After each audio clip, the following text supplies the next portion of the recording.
சாத்தியமோ? இனி வரும் நம் தலைமுறைக்கு இங்கு வாழ்தல் சாத்தியமோ? மண்ணும் மணலும் காற்றும் நீரும் திருடிச் சென்றவன் யாரடா? மண்ணும் மணலும் காற்றும் நீரும் திருடிச் சென்றவன் யாரடா? இனி வரும் நம் தலைமுறைக்கு இங்கு வாழ்தல் சாத்தியமோ?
மலைகள் எல்லாம் அழித்து அழித்து மரணமுற்ற ஆறுகள், கடலை கூட அழித்து முடிக்கும் கூடங்குளத்து அணு உலைகள், சுவாசம் கூட விஷமுமான தூத்துக்குடியின் மண்ணிலே. இயற்கையை காக்க வேங்கை புயல்களாய் ஒன்று கூடி வந்திருக்கும் அத்துணை பேருக்கும் வாழ்த்துக்களும் வணக்கங்களும். சிறப்பு விருந்தினராக வந்திருக்கின்ற பேரூராட்சியின் தலைவர் பெருமைப்பிற்குரிய அன்பு அண்ணன் குமரி ஸ்டீபன் அவர்களை வருக வருக என பாசத்தோடு வரவேற்கின்றோம். அவர்கள் இங்கு வந்தது எமக்கெல்லாம் பெருமை. இந்த இயற்கையை காப்பதற்காக அவர்கள் முன்னெடுத்துக் கொண்டிருக்கின்ற சீரிய திட்டங்களை இந்த கன்னியாகுமரி மாவட்டமே அறியும்.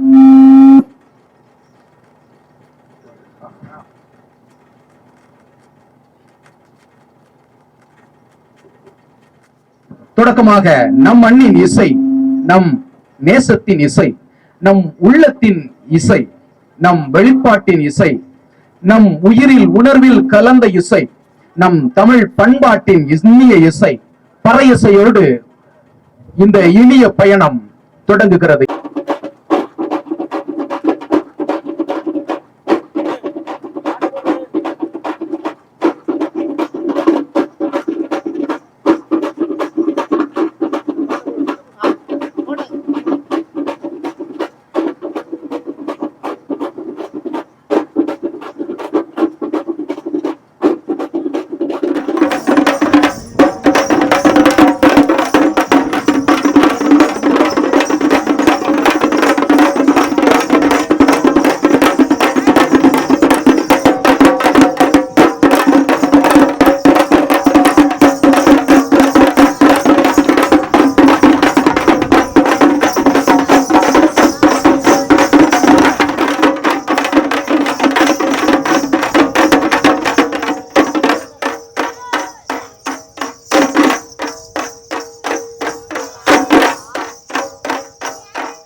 அருள்தந்தை பிரிட்டோ பீட்டர் அவர்களை அன்போடு அழைக்கின்றோம். கோட்டார் மறைமாவட்ட துறவியர் பேரவை தலைவர் பாசமிகு அருள்தந்தை பிரிட்டோ பீட்டர் அவர்களை அன்போடு அழைக்கின்றோம்.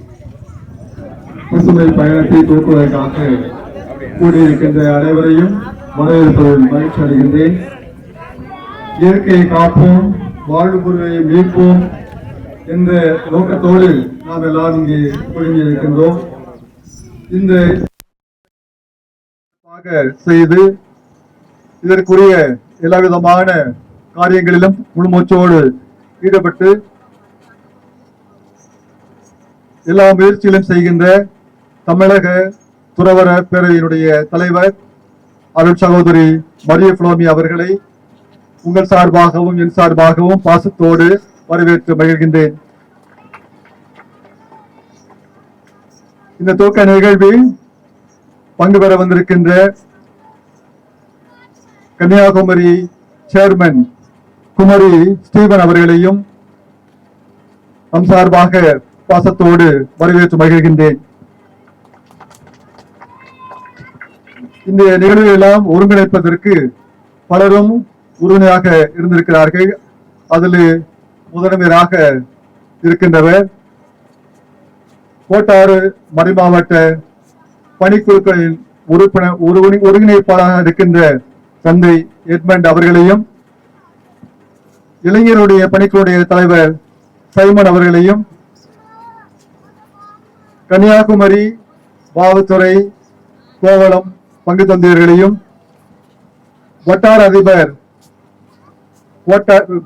கன்னியாகுமரி வட்டார அதிபர் ஃபாதர் ஜான்சன் அவர்களையும் நம் சார்பாக பாசத்தோடு வரவேற்று மகிழ்கின்றேன். இங்கு வந்திருக்கின்ற துறவியர், பொதுமக்கள், இளைஞர்கள், குறிப்பாக இந்த 700க்கும் மேற்பட்ட கிலோமீட்டர் தூரத்தை சைக்கிள் பயணத்தின் வழியாக மக்களுக்கு விழிப்புணர்வை வழங்கவிருக்கின்ற நம்முடைய இளவர்கள் 10 பேரையும், அவர்களுக்கு உறுதுணையாக பல்வேறு இடங்களில் தொடர்ந்து அவர்களோடு பயணிக்கின்ற சைக்கிள் பயணம் செய்கின்ற இளைஞர்களையும் வரவேற்று மகிழ்கின்றேன்.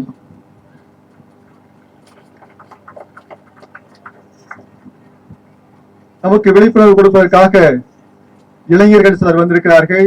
அவர்கள் பல்வேறு வேடமணிந்திருக்கிறார்கள். அதன் வழியாக நமக்கு சில உண்மைகளை நமக்கு எடுத்துரைப்பதற்காக வந்திருக்கிறார்கள். அவர்கள் எடுத்திருக்கின்ற முயற்சியை பாராட்டுவதோடு அவர்களையும் வருக வருக என்று வரவேற்று மகிழ்கின்றேன். இவ்வாறு பல்வேறு இடங்களில் வந்திருக்கின்ற எல்லாரையும் ஒட்டுமொத்தமாக வரவேற்று அடுத்த நிகழ்வுக்கு நாம் நகர அழைக்கின்றேன். வரவேற்புரை நல்கிய தந்தை அவர்களுக்கு நன்றி. தொடர்ந்து இந்த நிகழ்வு எதற்காக, இயற்கையை காப்பதற்காக நாம் ஏன் இவ்வளவு பேர் இங்கு கூடியிருக்க வேண்டும், ஏன் இங்கிருந்து சென்னை வரைக்கும் இந்த இயற்கையை காப்பதற்கு இவ்வளவு போராட்டம் தேவையா என்பதையெல்லாம் அறிமுக உரையாக நமக்காக தர இருக்கிறார்கள் அருட் சகோதரி மரிய பிலோ, தமிழக துறவியர் பேரவை தலைவர் அருட் சகோதரி மரிய பிலோ அவர்களை அன்போடு அழைக்கின்றேன். அனைவருக்கும் அன்பு கலந்த காலை வணக்கம். இங்கு ஒரு பெரும் கூட்டமாக நாம் கூடியிருக்கிறோம். பல்வேறு கலை நிகழ்ச்சிகள் நடக்கின்றன. இங்கு துறவிகள் எல்லாம் இருக்கிறார்கள், அருட்தந்தையர்கள். நம்முடைய சிறப்பு அழைப்பாளராக நம்முடைய கன்னியாகுமரியினுடைய மண்ணின் மைந்தர் வந்திருக்கிறார். இப்படிப்பட்ட ஒரு நிகழ்வு எதற்காக என்ற ஒரு கேள்வி உங்கள் மனத்திற்குள் எழலாம். யாரெல்லாம் உணவு உட்கொள்கிறார்களோ அவர்களுக்கு இது பொதுவானது. ஏன்னா இந்த பூமி தான் நமக்கெல்லாம் உணவையும் காற்றையும் தருகிறது. நீங்களும் நானும் எல்லோரும் உயிர் வாழ்வதற்கு ஆதாரமாக இருக்கிறது இந்த பூமி தான். ஆனால் இந்த பூமி என்று பேராபத்திற்கு உட்பட்டிருக்கிறது என்று அறிஞர்கள் எல்லோரும் சொல்லுகிறார்கள். இந்த கன்னியாகுமரிக்கு மக்கள் ஏன் இவ்வளவு பெரும் கூட்டமாக வருகிறார்கள்? இங்கே இருக்கிற இந்த முக்கடல் தானே இதற்கு காரணம். உங்கள் நகரம், இந்த கன்னியாகுமரி நகரம் அழகு பெறுவது இந்த முக்கடல் தான். இந்த முக்கடல் இங்கே இல்லை என்றால் கன்னியாகுமரிக்கு அழகும் இல்லை, இந்த விதமான ஒரு கௌரவமும் இல்லை. இந்தியாவின் பல கோடியிலிருந்தும் உலகின் பல கோடியிலிருந்தும் மக்கள் இங்கு தேடி வருகிறார்கள் என்றால் இந்த முக்கடலுக்காகத்தானே. இந்த முக்கடல் நாளை நம் தலைமுறைக்கு இருக்குமா என்பதுதான் நம்முடைய கேள்வி.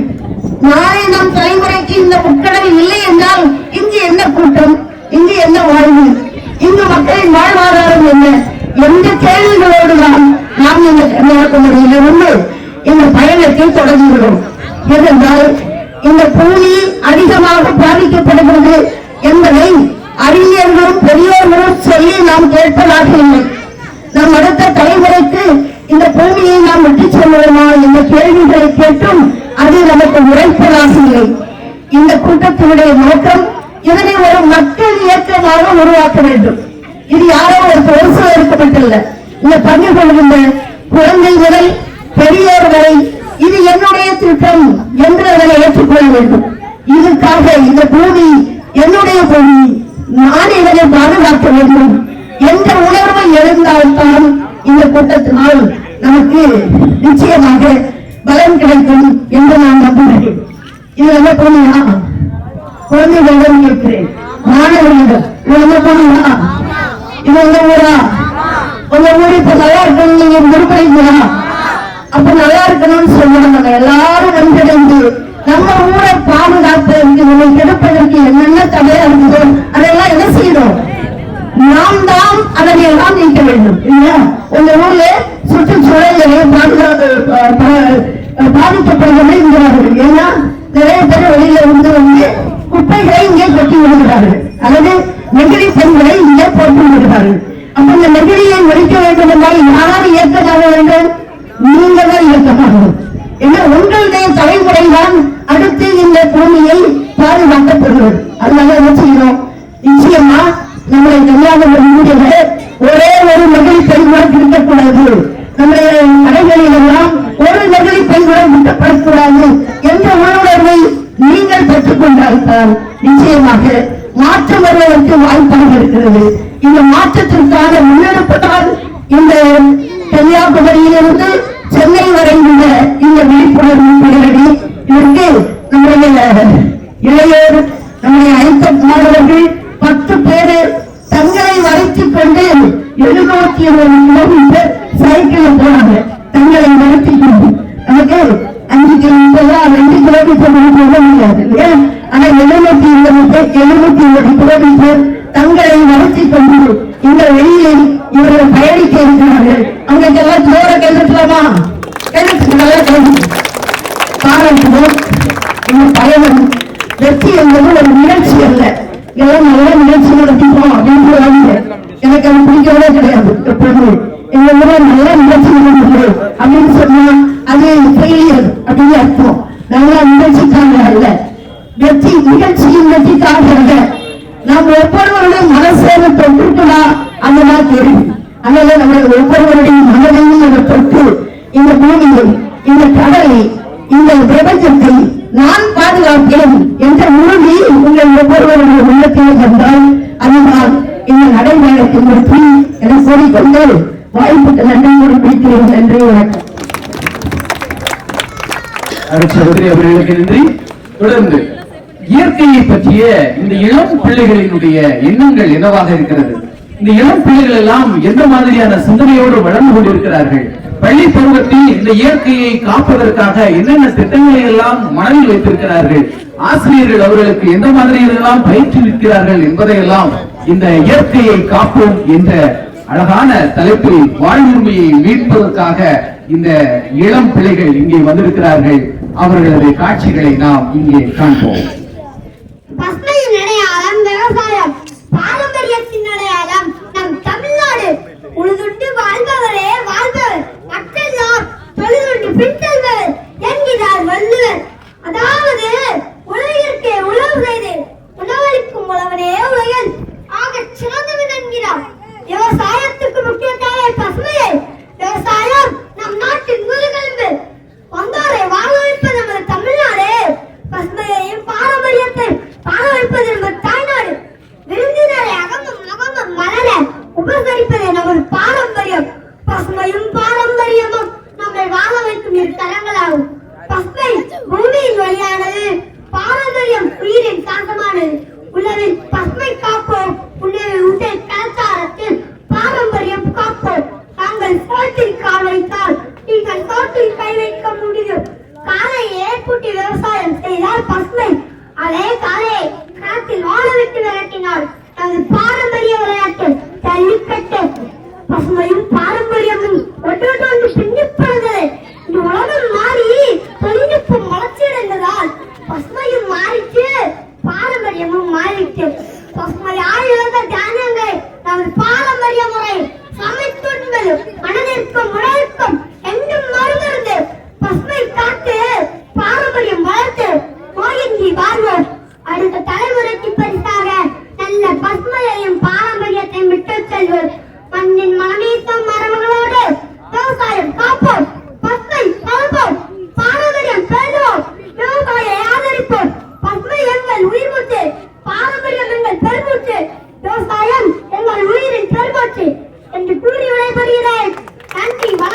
இசையை 7ஆக பிரித்து, சுவையை 6ஆக பிரித்து, காற்றை 4ஆக பிரித்து, மொழியை 3ஆக பிரித்து, வாழ்க்கையை அறம்புறம் என 2ஆக பிரித்து இறைவன் ஒருவனே என்றதுதான் நம் தமிழ் பாரம்பரியம்.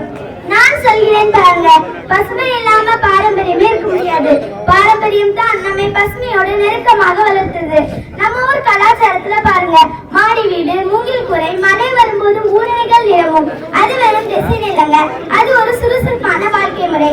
நம் முன்னோர்கள் சின்னதொரு பசுமை வளர்ப்பாங்க, அதை வழிபடும் அளவுக்கு நேசிப்பாங்க. அந்த பசுமையின் பால் மாட்டு இறைச்சி இல்லைங்க, அது வீட்டுக்கே மருந்து போல மருந்தாக மூலிகைகளை பயன்படுத்தினாங்க. வேம்பு, துளசி, நொச்சி, பரங்கிப்பட்டை இவையெல்லாம் நம்ம பாரம்பரியத்தின் பசுமை அடையாளங்கள். இப்ப என்னாச்சு, பசுமையை பேணுறோம், பாரம்பரியத்தை பற்றி சினிமாவில் மட்டும் விளம்பரம் பார்க்கிறோம். மற்ற நாடுகள் நம்ம பாரம்பரியத்தை வியக்குறாங்க, ஆனா நாம அதை மறந்துட்டு மாடர்னா பண்ணணும்னு இருக்கிறோம். நான் என்ன சொல்றேன் தெரியுமா, வளர்ச்சி வேணான்னு சொல்றது இல்ல, வளர்ச்சி என்பது பசுமையை அளிக்கிற வேகமா இருக்க கூடாது. வேர்களை கிழிச்சு மேலே வளர முடியாது. நம்ம ஊருக்கு பார்ப்போம், அங்கேதான் நம் எதிர்கால மண்ணோடு நெருங்கி வாழும் ஊரில் தான் பசுமையும் மன நிம்மதியும் இருக்கு. அதனால் இன்று நாமளே பதில் சொல்லணும், பசுமையை தருவோமா, பாரம்பரியத்தை காப்போமா? நான் சொல்கிறேன் ஆம். நீங்கள் நன்றி, வணக்கம். நீங்கதான் அந்தமான் தீவில் உள்ள ஜாரவா பழங்குடியின மக்கள். அந்தமான்ல பெரிய திட்டம் ஒன்றை அரசு கொண்டு வரப்போகிறது. அந்த பகுதியிலிருந்து மக்கள் விரட்டி எடுக்கப்பட இருக்கின்றார்கள். 36,000 கோடி செலவில் அந்தமான்ல பெரிய திட்டம் கொண்டு வரப்போதுனா தங்களுடைய காற்றை பாதுகாக்க வேண்டும், தங்களுடைய இருப்பிடங்களை பாதுகாக்க வேண்டும் என்று நம்ம கன்னியாகுமரி வீதிக்கு இந்த ஜாரவா பழங்குடி மக்கள் வந்திருக்கிறார்கள். அவ்வளவு சிறப்பாக உள்ள அந்த தீவை கூறு போட்டு விநாயக நிலையம் என்றும் பெரும் திட்டங்கள் என்றும் சொகுசு பங்களாக்கள் என்றும் அரசு என்று மிக வேகமாக வளர்ச்சி நோக்கி நகர்ந்து வந்திருக்கிறது. இந்த மக்களுடைய குரல்களை யார் கேட்பார்? இந்த மக்கள் வீட்டுக்கு வர வேண்டிய தேவை என்ன இருக்கிறது? ஜாரவா மக்கள் உலகிலேயே மிக பழமையான பழங்குடியின மக்கள். அந்த மக்களை அழித்துவிட்டு ஒரு திட்டம் கொண்டு வர வேண்டுமா என்று இந்த மக்கள் வீதிக்காக இயற்கையை காக்க வேண்டும் என்று நம்மிடம் வந்திருக்கிறார்கள். எனவே இயற்கையை காப்போம், பழங்குடியின மக்களையும் காப்போம், அந்த பண்பாட்டை காப்போம். மிகச் சிறப்பாக இந்த பழங்குடியினரின் அணிவகுப்பை நடத்திய இந்த இளம் பிள்ளைகளுக்கு நன்றிகள். அவர்களை பயிற்றுவித்த ஆசிரியர் பெருமக்களுக்கும் வாழ்த்துக்களும் பாராட்டுகளும். தொடர்ந்து இந்த இயற்கையை காப்பதற்காக இவருடைய செயல்பாட்டை இந்த கன்னியாகுமரி மாவட்டம் அல்ல, தமிழ்நாடே கண்டுகொண்டிருக்கிறது. கன்னியாகுமரியை மிக சுத்தமாக நெகிழியில்லா குமரியாக மாற்றிய பெருமை இவருக்கே சாரும். இந்த கன்னியாகுமரி மாவட்டத்திற்கே முன்மாதிரியாக திகழக்கூடிய ஒரு பேரூராட்சி தலைவர் என்றால் அதை இவரைத்தான் நாம் சொல்ல வேண்டும். ஒவ்வொரு செயலையும், இப்பொழுது நகராட்சியா இருக்கிறது, ஒவ்வொரு செயலையும் பார்த்து பார்த்து பார்த்து மிக கவனமாக மிக சீரியஸாக பார்த்து அதை செயல்படுத்தி வருகிறார். இந்த தமிழ்நாடு அரசின் கொள்கைகளுக்கு ஏற்ப மிக சிறப்பாக செயல்பட்டு வரும் கன்னியாகுமரி நகராட்சியின் தலைவர் பெருமதிப்புக்குரிய அண்ணன் குமரி ஸ்டீபன் அவர்களை சிறப்புரையாற்ற அன்போடு அழைக்கின்றோம். இந்தியாவினுடைய தென்கோடி நிலையாக அமைந்திருக்கக்கூடிய, இந்தியாவினுடைய நுழைவு வாயிலாக இருக்கக்கூடிய, அகில உலக சுற்றுலா தலமாக இருக்கின்ற இந்த கன்னியாகுமரி மாவட்டத்தினுடைய பெயரை தாங்கி கன்னியாகுமரி நகராட்சியாக விளங்கிக் கொண்டிருக்கக்கூடிய இந்த பகுதியிலே மிக அருமையான பசுமை பயணம். கல்லூரி மாணவர்கள் இன்று முதல் 10 நாட்கள் சென்னை வரை விழிப்புணர்வு பிரச்சாரத்தை மேற்கொண்டு முடிக்கின்ற இந்த நிகழ்வு இன்றைக்கு இந்த பகுதியிலே வெகு விமரிசையாக நடைபெற்றுக் கொண்டிருக்கின்றது. இந்த இனிய நிகழ்விலே வரவேற்புரையாற்றிய கோட்டாறு மறைமாவட்ட துறவியர் தலைவர் அருட்பணி பிரிட்டோ பீட்டர் அவர்களே, பேரவை அறிமுக உரையாற்றிய தமிழக துறவியர் பேரவை தலைவர் அருட்சகோதரி மரிய பிலோ அவர்களே, இயற்கையை காக்க இயக்கமாவோம் என்ற தலைப்பில் அருட்பணியாளர் ஜான்சன் அவர்களே, வட்டார முதன்மை பணியாளர் அவர்களே, இந்த நிகழ்ச்சியிலே கலந்து சிறப்பித்துக் கொண்டிருக்கக்கூடிய கன்னியாகுமரி வானத்துறை புது கிராமம் கோவளம் அருட்தந்தையர்களே, மரியாதைக்குரிய அருட் சகோதரிகளே, இந்த நிகழ்ச்சியிலே பங்கு பெற்று இந்த நிகழ்ச்சிக்கு ஒரு பெரிய ஒரு முன்னோட்டத்தை, ஒரு முக்கியத்துவத்தை கொடுத்துக் கொண்டிருக்கக்கூடிய மாணவ செல்வங்களை, இந்த நிகழ்ச்சியிலே கலந்து சிறப்பித்துக் கொண்டிருக்கக்கூடிய அருமை சகோதரிகளே, ஆசிரியர் பெருமக்களே, மாணவ செல்வங்களே, உங்கள் அத்தனை பேருக்கும் காலை வணக்கத்தை இந்த நேரத்திலே உரித்தாக்கி இந்த பயணம் வெற்றி பயணமாக அமைய இந்த நேரத்திலே நான் வாழ்த்துகின்றேன்.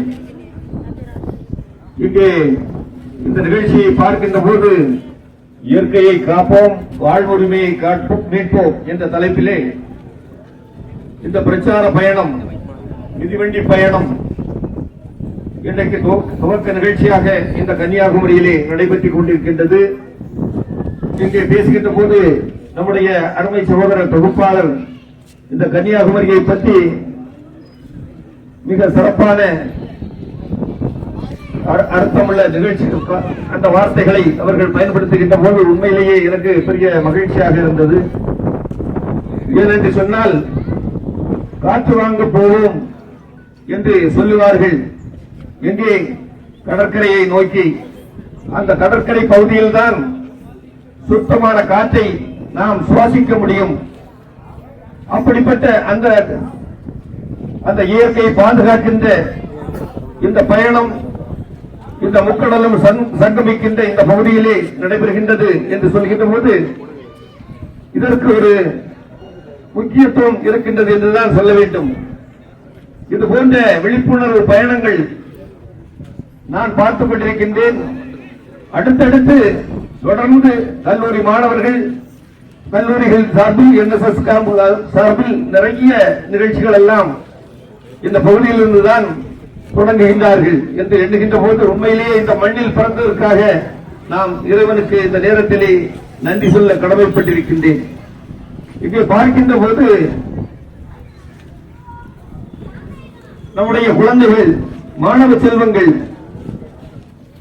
இந்த இயற்கையை அழித்து விடக்கூடாது என்பதற்காக இலை தலைகளை எல்லாம், பூக்களை எல்லாம் தன்னுடைய உடம்பிலே கட்டிக்கொண்டு ஆதிவாசிகளைப் போலவும் பழங்குடியினர் மக்களைப் போலவும் வேடமணிந்து இந்த நிகழ்ச்சியை நடத்தி கொண்டிருக்கின்றார்கள் என்று சொல்லுகின்ற போது இந்த விழிப்புணர்வு இந்த அகில உலக மக்களுக்கும் உருவாகின்ற ஒரு காலம்தான் இந்த பூமியை நிச்சயமாக பாதுகாக்க முடியும். இன்றைக்கு எங்கு பார்த்தாலும் காற்று மாசுபட்டுக் கொண்டிருக்கின்றது. நல்ல காற்றை சுவாசிக்க முடியவில்லை. இயற்கையாக பூமி என்னை தந்த இந்த காடுகள் இன்றைக்கு அழிக்கப்பட்டுக் கொண்டிருக்கின்றன. உலகத்திலேயே 20% ஆக்சிஜனை தரக்கூடிய அமேசான் காடுகள் இன்றைக்கு அழிக்கப்பட்டு வருகின்றது. தன்னுடைய சுய லாபத்திற்காக இந்த உலகத்தை அழித்துக் கொண்டிருக்கின்றார்கள் என்பதைத்தான் நிச்சயமாக சொல்ல முடியும். நாம் பார்க்கின்றோம், இதற்கு முன்னால் நம்முடைய முன்னோர்கள் இந்த நாட்டிலே, இந்த பகுதியிலே எங்கு பார்த்தாலும் நல்ல தண்ணீர் கிடைக்கும். நாம் அதை சூடுபடுத்தி குடிக்க வேண்டிய அவசியமே இருக்காது. அப்படிப்பட்ட சுத்தமான தண்ணியை நாம் பயன்படுத்தினோம். இன்றைக்கு என்ன ஆயிற்று? பாட்டில்களில் அடைத்து இருக்கின்ற அந்த தண்ணியை வாங்கி கொடுக்கின்ற ஒரு சூழலை உருவாகி இருக்கின்றது என்று சொன்னால் தண்ணீர் மாசுபட்டிருக்கின்றது. அதுபோலத்தான் இன்றைக்கு காற்று மாசு. அப்படிப்பட்ட காற்று மாசு இன்றைக்கு உலகம் முழுவதும் உருவாகி கொண்டிருக்கின்றது. நாளை ஒரு காலகட்டத்தில் கூட ஆக்சிஜன் சிலிண்டரை நம்முடைய முதுகிலே வைத்து சுவாசிக்கின்ற ஒரு சூழ்நிலை கூட இந்த மண்ணிலே வரலாம். அப்படிப்பட்ட ஒரு நிலையை நாம் உருவாக்க கூடாது. நம்முடைய மக்கள் அதற்கு பொறுப்பேற்க வேண்டும். நமது நாட்டில் குறிப்பாக சொன்னார்கள், குப்பைகளை நம்முடைய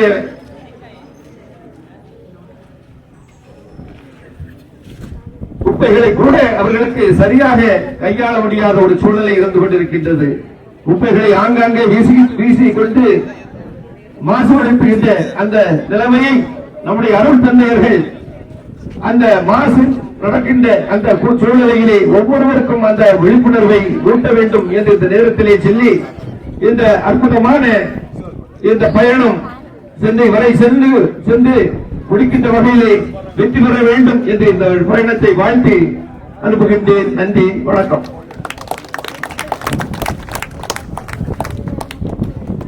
மிக சிறப்பாக சிறப்புரையாற்றிய நமது மண்ணின் மைந்தர் அவர்களுக்கு நன்றிகள். தொடர்ந்து விழிப்புணர்வு பாடல் பாட வருகிறார்கள் நமது களரி குழுவினர்.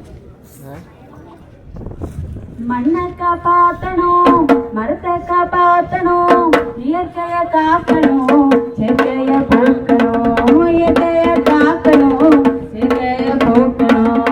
மண்ணை காப்பாத்தணும், மரத்தை காப்பாத்தணும், இயற்கைய காக்கணும், செயற்கைய போக்கணும், இயற்கைய காக்கணும், செயற்கைய போக்கணும்.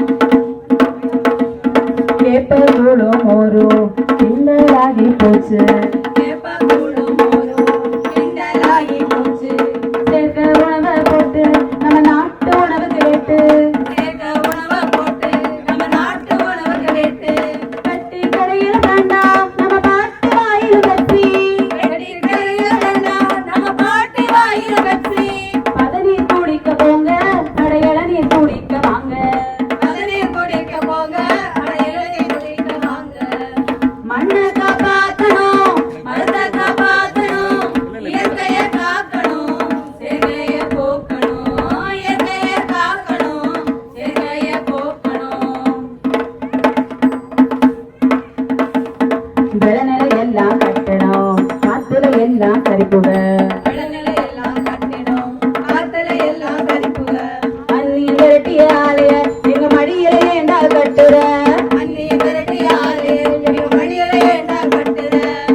இயற்கையை காப்பதற்காக பாடல் பாடிய களரி குழுவினருக்கு நன்றி. தொடர்ந்து இயற்கையை காக்க இயக்கமாவோம் என்ற தலைப்பில் உரையாற்ற வருகிறார் அருட்பணியாளர் ஜான்சன் வட்டார முதன்மை பணியாளர் அவர்கள். அனைவருக்கும் வணக்கம். இந்த இயற்கையை காப்போம் என்ற ஒரு அறிவுகளோடு குமரியிலிருந்து சென்னை வரை நாம் மேற்கொள்கின்ற இந்த இருசக்கர வாகன பயணம் என்பது ஒரு உள்ளபடியே ஒரு மிகப்பெரிய எழுச்சியை ஏற்படுத்தும் என்ற நம்பிக்கை இருக்கிறது. இயற்கை காப்போம் என்பது இன்று நேற்று சொல்லப்படுவதல்ல, மிக நீண்ட காலமாகவே உலகளாவிய தலைவர்களாலும் திருச்சபையிலும் இந்த செய்தி அல்லது இந்த கருத்து ஆழமாக பரிமாறிக்கொள்ள இருக்கப்படுகிறது. அந்த நிலையில் இன்னும் அழுத்தம் பெற வேண்டும் என்று இங்க பலர் பேசினார்கள். இயற்கை செம்மையாக சீராக இயங்கினால்தான் மனித வாழ்வு சிறக்கும் என்பது நாம் அனைவரும் அறிவோம். அந்த அறியாமையை போக்க வேண்டும், இயற்கை செழிக்க வேண்டும், அந்த எண்ணத்தை பரவலாக்கம் செய்யப்பட வேண்டும் என்ற எண்ணத்தோடு இங்கு குழுமி இருக்கிற அனைவரையும் வாழ்த்துகிறேன். சிறப்பாக இந்த குமரி நகர்மன்றத்தினுடைய தலைவர் அன்பு சகோதரர் ஸ்டீபன் அவர்கள் இன்று வந்து நம்மோடு கலந்து கொண்டது சிறப்பு. வந்திருக்கக்கூடிய அனைவரையும் வாழ்த்துகிறேன். தொடர்ந்து இன்று தொடங்குகின்ற இந்த பயணம் ஒரு 10-12 நாட்கள் நீடிக்கும் என்று எண்ணுகிறேன். சென்னை நகர் 8 வரைக்கும் சிறப்பான விதத்தில் இந்த பயணம் அமைந்திட வேண்டும். இதனால் மக்களுக்கு இயற்கை அழுத்தமாக பாதுகாக்கப்பட வேண்டும் என்ற உணர்வு இதயங்களில் அழுத்தமாக ஒரு பதிவேற்றம் செய்யப்பட வேண்டும் என்ற எண்ணத்தை நாம் இன்றைக்கு தொடங்கியிருக்கிறோம். இது சிறப்பாக நடைபெறுவதற்கு உங்கள் அனைவரையும் நான் வாழ்த்துகிறேன். குறிப்பாக இந்த பயணத்தை எடுத்து செல்கிற இளைஞர்கள் இன்னும் தெம்போடும் துணிச்சலோடும் இந்த பயணத்தை தொடர வேண்டும். அதற்கு நம்முடைய ஒத்துழைப்பும் ஆதரவும் நல் ஆசையும் உண்டு என்று வாழ்த்தி வாய்ப்புக்கு நன்றி கூறி விடைபெறுகிறேன். வணக்கம்.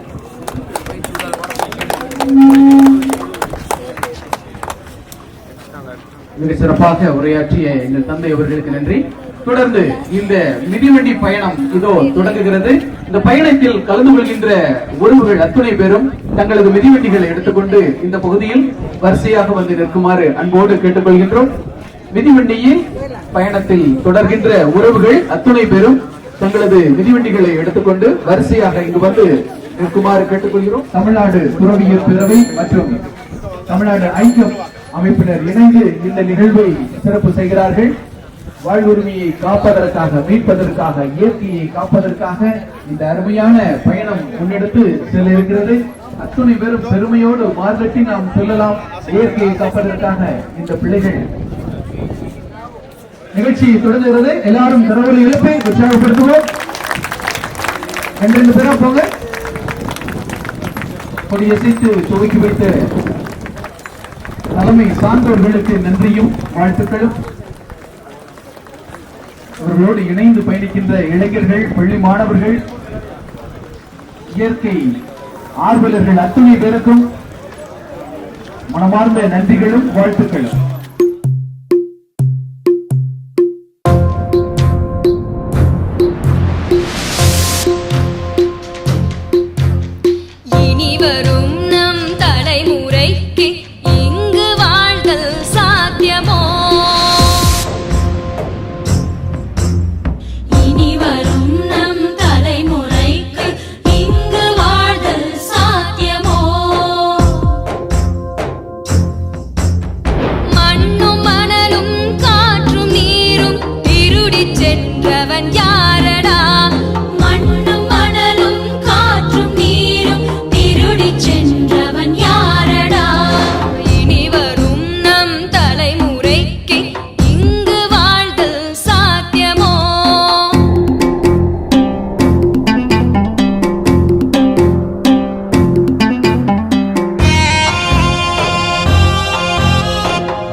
வாழ்வாதாரத்துக்கு என்ன பதில் இருக்குது இந்த அரசாங்கத்துக்கிட்ட?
நீர் நிலம் காற்று உன் நண்பர்களா மாற்று உன்னை போல நேசிக்கணுமே அத மாசில்லாம காக்க வேணுமே நீர் நிலம் காற்று உன் நண்பர்களா மாற்று உன்னை போல நேசிக்கணுமே அத மாசில்லாம காக்க வேணுமே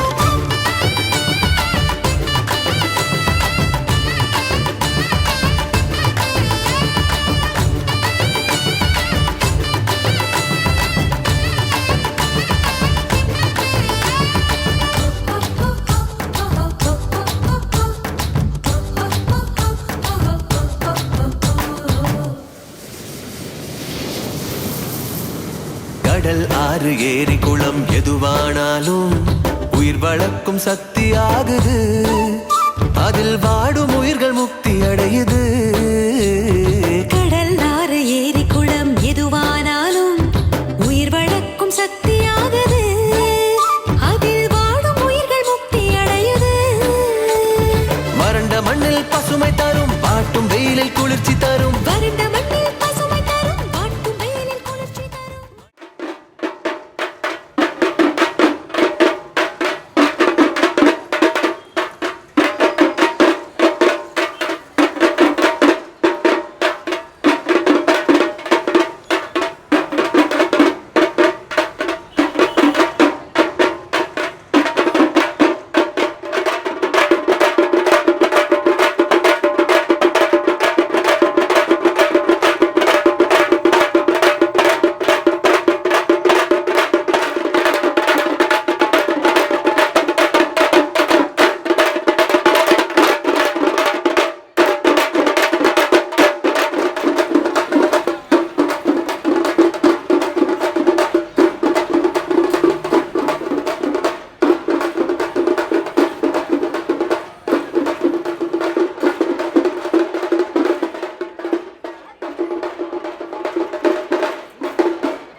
எள்ளளவு கூட சோர்வடையவே இல்லை. அவ்வளவு உற்சாகமாக, அவ்வளவு விறுவிறுப்பாக இந்த விழிப்புணர்வை இன்னும் 25 நாள் ஆனாலும் சரி சென்னை வரைக்கும் நாங்க கொண்டு போய் சேர்ப்போம் அப்படின்னு சொல்லிட்டு ரொம்ப விறுவிறுப்பாக வந்தார்கள். அவர்களை வாழ்த்தும் விதமாக இங்கு வந்திருக்கின்ற அத்துணை நல்லுள்ளங்களுக்கும் வாழ்த்துக்களும் வணக்கங்களும். துவக்கமாக வந்தாரை வரவேற்க வரவேற்புரை நல்குவதற்காக அருட்சகோதரி கலா அவர்களை அன்போடு அழைக்கின்றோம். அனைவருக்கும் மதிய வணக்கம். அக்கினி குஞ்சொன்று கண்டேன், அதை ஆங்கொரு காட்டிலோர் பொந்திடை வைத்தேன். வெந்து தணிந்தது காடு, தழல் வீரத்தில் குஞ்சொன்று மூப்பென்றும் உண்டோ என்ற முண்டாசு கவிஞன் பாரதியாரின் வீர வசனத்தை இதயத்தில் தாங்கி எங்கும் நிறைந்திருக்கும் பரம்பொருளான இறைவனை வணங்கி, தமிழே உன்னால் உயர்ந்தேன், உயர்ந்து வளர்ந்தேன், வளர்ந்து சிலிர்த்தேன், சிலிர்த்து மகிழ்கிறேன், தாய்மொழியாம் தமிழை போற்றி வந்தோரை வரவேற்க விழைகிறேன். இதனை இதனால் இவன் முடிக்கும் என்றாய்ந்து அதனை அவன் கண் விடல் என்ற வள்ளுவனின் வாக்கு இவர்களில் நிறைவேறுகிறது. துணிச்சலின் சகாப்தம், எதிர்நீச்சலின் கொடுமுடி, தொலைநோக்கு பார்வையின் மணிமுடி, எல்லை கடந்து சென்றாலும் தொல்லை எதுவும் தொடர் பயணம் மேற்கொள்ளாமல் மயில் கல்லை நோக்கி பயணம் செய்யும் வீர நங்கை, எதையும் சாதிக்க துடிக்கும் கலியுகம் அங்கை, என் தமிழ்நாடு துறவர பேரவையின் தலைவர் பெருமதிப்பிற்குரிய மரிய பிலோ அவர்களை இப்பசுமை பயண நிகழ்வின் ஆறு விழாவிற்கு வருக வருக என்று வாஞ்சையோடு வரவேற்கின்றோம். இயற்கையை காப்போம் என்ற தலைப்பின் கீழ் தங்களின் கருத்தை பகிர வந்திருக்கும் நிமிர்ந்த நன்னடையும் நேர்கொண்ட பார்வையும் கொண்ட நாஞ்சில் நாட்டின் வளர்ப்புறையாம் நகர்மன்ற உறுப்பினர் திருமதி சாரா பானு அவர்களை இம்மாபெரும் சபைக்கு வருக வருக என்று மனமகிழ்வோடு வரவேற்கின்றோம். அன்னாரை மேடைக்கு வருமாறு அன்போடு அழைக்கின்றேன். அன்னையும் பிதாவும் முன்னறி தெய்வம் என்ற கொன்றை வேந்தனின் சொல் வளத்தின் சுந்தர செல்வியாம், அவையின் அகில் பாவையாம் நகர்மன்ற துணை தலைவர் திருமதி மேரி பிரின்சிலதா அவர்கள் இவன் வருகை புரிந்து அன்னையை காப்பது நமது கடமை என்ற கருவை மையமாக வைத்து பேசவிருக்கும் அன்னார் அவர்களை வருக வருக என்று அன்போடு அழைக்கின்றோம். இளமை தோளில் இருக்கும் போதே, லட்சியம் மனதில் இருக்கும் போதே எது நிஜம் என்று காட்டிவிடு, அப்போது காலம் உனக்கு புரண்டு படுக்கும் என்ற கவிப்புல சாரத்தின் கதாநாயகன், இளையோரின் உயிர் துடிப்பு தலைவன், பசுமை பயண இயக்கமாவோம் என்ற தலைப்பின் கீழ் பேச வந்திருக்கும் அருட்பணி சைமன் இளைஞர் பணிக்குழு ஒருங்கிணைப்பாளர் கோட்டாறு மறை மாவட்டம் அவர்களை வருக வருக என்று பேரு வகையோடு வரவேற்கின்றோம். ஏழைகளின் பங்காளர், நோயாளிகளின் உடன் உழைப்பாளர், மறைமுறை சிந்தனைகளின் உரிமையாளர் கோட்டாறு வட்டார குருகுல முதல்வர் அருட்பணி ஆனந்த் அவர்களையும், கருத்து கோர்வையின் காந்த ஈர்ப்பு விசை, சட்டத்தின் புவி ஈர்ப்பு விசை, சொல்லின் செல்வர் ஆடல் வாய்மொழி வட்டார குருகுல முதல்வர் அருட்பணி ராஜன் அவர்களையும், ஆன்மீகத்தின் புயல், சிந்தனை துளிகளின் காட்டாறு, நிதானத்தின் நிழல், மக்களின் நலம் விரும்பி எம்மவருக்கெல்லாம் தேன் அருவி அனைத்து பணிக்குழு தலைவர் கோட்டாறு மறை மாவட்டம் அருட்பணி எட்மண்ட் அவர்களை பேர் வகையோடு இருகரம் கூப்பி வரவேற்கின்றேன். சொல்லால் சாதிப்பவர் அல்ல, செயலால் சிகரம் தொடுபவர், அதிர்ந்து பேசாத அசோக மரம், உதிர்ந்து போகாத உறவுகளின் புன்னை மரம். இப்பசுமை பயணம் என்ற வரலாற்று சாதனையை லாபகமாக கையாண்டு அதே வேளையில் லட்சிய பயணமாக மாற்றிட அரும்பாடுபட்டு வரும் என் கோட்டாறு துறவிகள் பேரவையின் தலைவர் அருட்பணி பிரிட்டோ பீட்டர் SJ அவர்களையும், ஓயாத உழைப்பால், தேயாத துணிவால், காயாத கனிவால் தலைவரோடு கரம் கோர்த்து செயல்பட்டு வரும் கோட்டாறு துறவர பேரவையின் நிர்வாக குழுவினர் அனைவரையும் பெருமித செருக்கோடு வரவேற்கின்றேன். மக்கள் இயக்கங்கள் இணைந்து நடத்தும் பசுமை பயணம் மக்கள் இயக்கங்களின் வரலாற்றில் முதல் முறையாக இயற்கையின் இயக்கத்திற்கு பதிலாளிகளாக, வினாக்களுக்கு விடையாளிகளாக, இயற்கையின் அழுகுரலை துடைக்கும் கரங்களாக, பசுமை என்பது நம் பொறுப்பு, அதுவே நம் வாழ்வின் சிறப்பு என்பதை பசுமரத்தாணி போல் நம் மனதில் பதிய வைக்க, உலக போரை விட இயற்கை நம்மோடு போர் புரிவதை யாராலும் எதிர்நின்று ஜெயிக்க முடியாது என்பதை ஆழ்மனதில் பதிய வைத்து, அதனோடு சமரச பேச்சுவார்த்தையோடு நில்லாமல் இயற்கையின் தோழமையில் தோள் கொடுக்கும் உறவுகளாக திளைப்போம் என்று கூறி, இதோ இவன் மிக அருமையாக கன்னியாகுமரியில் இருந்து சைக்கிள் பயணத்தை தொடர்ந்து வந்து கொண்டிருக்கும் இளையோர் ஒவ்வொருவரையும் நமது கரவொலியினால் எழுப்பி அவர்களை வாழ்த்தி வரவேற்போம். அழிந்து வரும் இயற்கை அன்னையை காக்க விடியலின் பிம்பங்களாய் எழுச்சி பேரணியில் பசுமை பயணத்தை நோக்கிய பாதையில் மூச்சடக்கி முத்து குளிப்பது போல் பேச்சடக்கி வீர பயணம் மேற்கொள்ளும் இவ்விளைய சமுதாயத்தை கோல் கொண்டு கோலோச்சி சென்று வா எங்கள் வீர தமிழினமே, வெற்றியோடு மீண்டு வா எங்களின் புகழ் இனமே, மகிழ்வோடு இறை ஆசிரோடு வழி அனுப்புகிறோம்.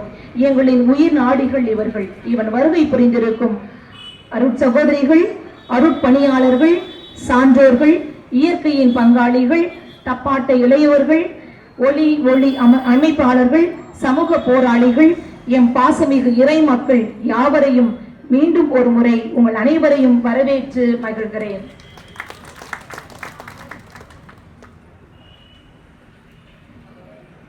இயற்கையை மறுவாசிப்புக்கு உட்படுத்தாமல் அதனை சீரமைக்கும் சிந்தனைக்குள் இறங்குவோம். யாரோ ஒருவர் ஏற்பிடித்தார், உழுதார், விதைத்தார், அறுவடை செய்தார். யாரோ ஒரு வழிபோக்கன் மரத்தை நட்டான், எவனோ ஒருவர் கருணையின் அடிப்படையில் நீர் ஊற்றினான். எதையும் செய்யாத நான் இன்று மரத்தடியில் நின்று பழம் சாப்பிடுகிறேன்.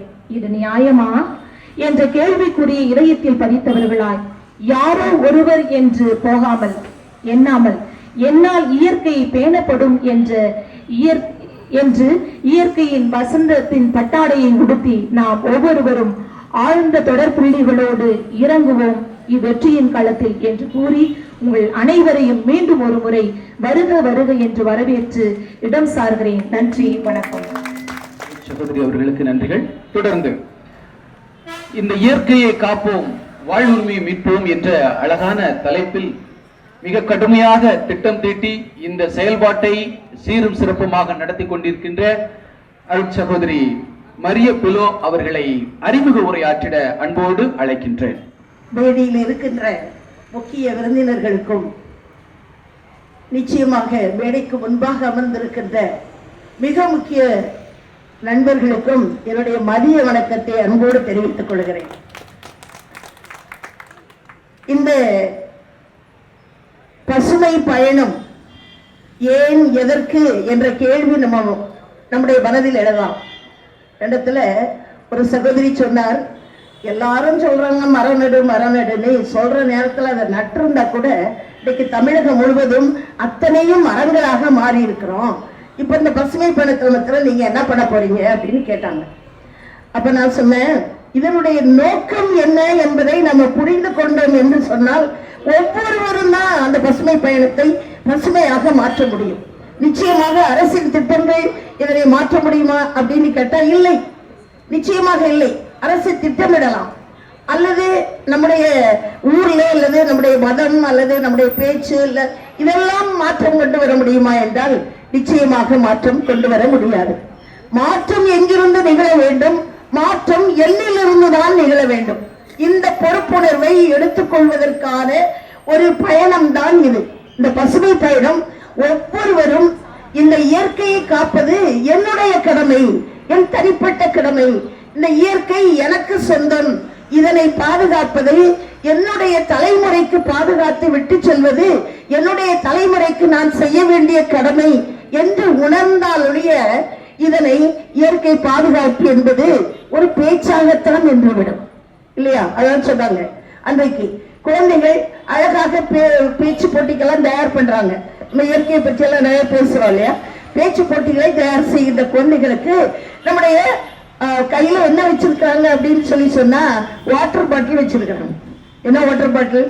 இங்கே நம்ம பெருமளவில் விற்கப்படுகின்ற வாட்டர் பாட்டில். அந்த வாட்டர் பாட்டில் தான் இந்த சுற்றுச்சூழலை மிக அதிகமாக கெடுக்கிறது என்பதை புரிந்து கொண்டாலும் கூட அதுக்கு என்ன மாற்று என்று கேட்பதில்லை. நாம் வாட்டர் பாட்டில் ஒரு காலத்துல வாட்டர் பாட்டில தண்ணி குடிச்சோம் இல்லையே?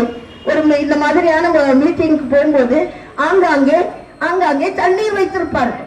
அந்த தண்ணியை போய் நம்ம தமிழர்ல போய் எடுத்து குடிக்கலையா? நாம் நல்லா தானே இருந்தோம். இப்ப நம்ம உட்கார்ந்து இருக்கிற இடத்தில் கொண்டு வந்து பாட்டில கொடுக்கணும். அதுல பாதி பாட்டில குடிச்சிட்டு மீதி பாட்டில தூக்கி எறிஞ்சு நம்ம இங்கிருந்து கலைந்து செலவிட்ட போது இந்த இடமெல்லாம் குப்பையா இருக்கும். நான் பார்த்துட்டே இருந்தேன். நம்முடைய நண்பர்கள் எல்லாம் இந்த இதை கொடுத்தாங்க, ட்ரிங்க்ஸ் குடிச்சிட்டு இருந்தாங்க. இதை குடித்து விட்டு நம்ம பாட்டுக்கு நம்ம இதெல்லாம் போட்டுட்டு போயிடுவோம். நம்ம எல்லாம் இயற்கையை பாதுகாக்க வந்தவர்கள், அப்படித்தானே? பொறுப்புணர்வு என்பது என்னிலிருந்து தொடங்க வேண்டும் என்று சொல்லுகிறேன். அதுதான். ஆக இந்த பசுமை பயணம் என்பது ஒரு பயணம் அல்ல, இது ஒரு இயக்கம். இதை இயக்கமாக்க வேண்டும். நான் முதல்ல கன்வின்ஸ்ட் ஆகணும். என்னுடைய வாழ்க்கையில் நான் எதெல்லாம் செய்ய மாட்டேன் அப்படின்னு தனிப்பட்ட வாழ்வில் நான் அப்படிப்பட்ட ஒரு உறுதிமொழியை எடுத்து என்னுடைய குடும்பத்தில் அந்த உறுதிமொழியை செயலாக்கி அதிலிருந்து என்னுடைய சமூகத்தில், என்னுடைய ஊரில், என்னுடைய கிராமத்தில், என்னுடைய நகரத்தில் அதனை நான் விரிவுபடுத்த வேண்டும். அப்படி விரிவுபடுத்தினால் மட்டும்தான் அந்த இது பசுமை பயணம் என்பது ஒரு இயக்கமாக மாறும். அதாவது நாங்கள் வெளிநாட்டிற்கு போயிருந்த போது ஏற்கனவே ஒரு 15 வருடத்திற்கு முன்னாடி நாங்கள் பேசிக்கொண்டே போகின்ற போது கையில ஒரு சாக்லேட் வச்சு அந்த சாக்லேட்டை சாப்பிட்டுட்டு அந்த பேப்பரை கீழே போட்டுட்டேன். எனக்கு பின்னால் வந்த ஒரு குடும்பத்தில் இருந்த ஒரு குழந்தை, நிச்சயமா 5 வயசு தான் இருக்கும். அந்த குழந்தை ஓடி வந்து அவங்க இத்தாலியில சொல்லிச்சு, சோரா இதை நீ எடு அப்படின்னு சொல்லி பேப்பரை எடு என்று சொல்றேன். ஷாக் ஆயிட்டேன். அந்த குழந்தைக்கு எப்படி அவர்களால் அப்படிப்பட்ட ஒன்றை ஒரு செய்தியை கொடுக்க முடிந்தது? அதான் நான் சொல்றேன். இதை கொடுக்க முடிஞ்சிச்சுன்னு சொன்னா நிச்சயமாக நம்முடைய தெருக்கள்ல குப்பை இருக்காது, நம்முடைய சுற்றுச்சூழல் சுகாதாரமாக இருக்கும், ஆரோக்கியமாக இருக்கும். இதை செய்வதற்கு யார் முனைவது? அரசாங்கமா? அரசாங்கம் முனையலாம். ஆனால் இந்த ஒவ்வொருவரும் பொறுப்பு கொண்டவர்கள் என்ற உள்ளுணர்வை பெற்றுக் கொள்வதற்காகத்தான் இந்த பசுமை பயணம்.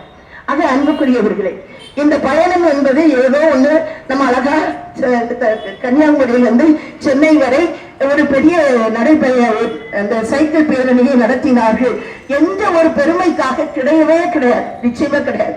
நம்முடைய அன்பு தம்பிகள் எல்லாம் 720 கிலோமீட்டர் சைக்கிள் பயணம் பண்ண போகிறார்கள்.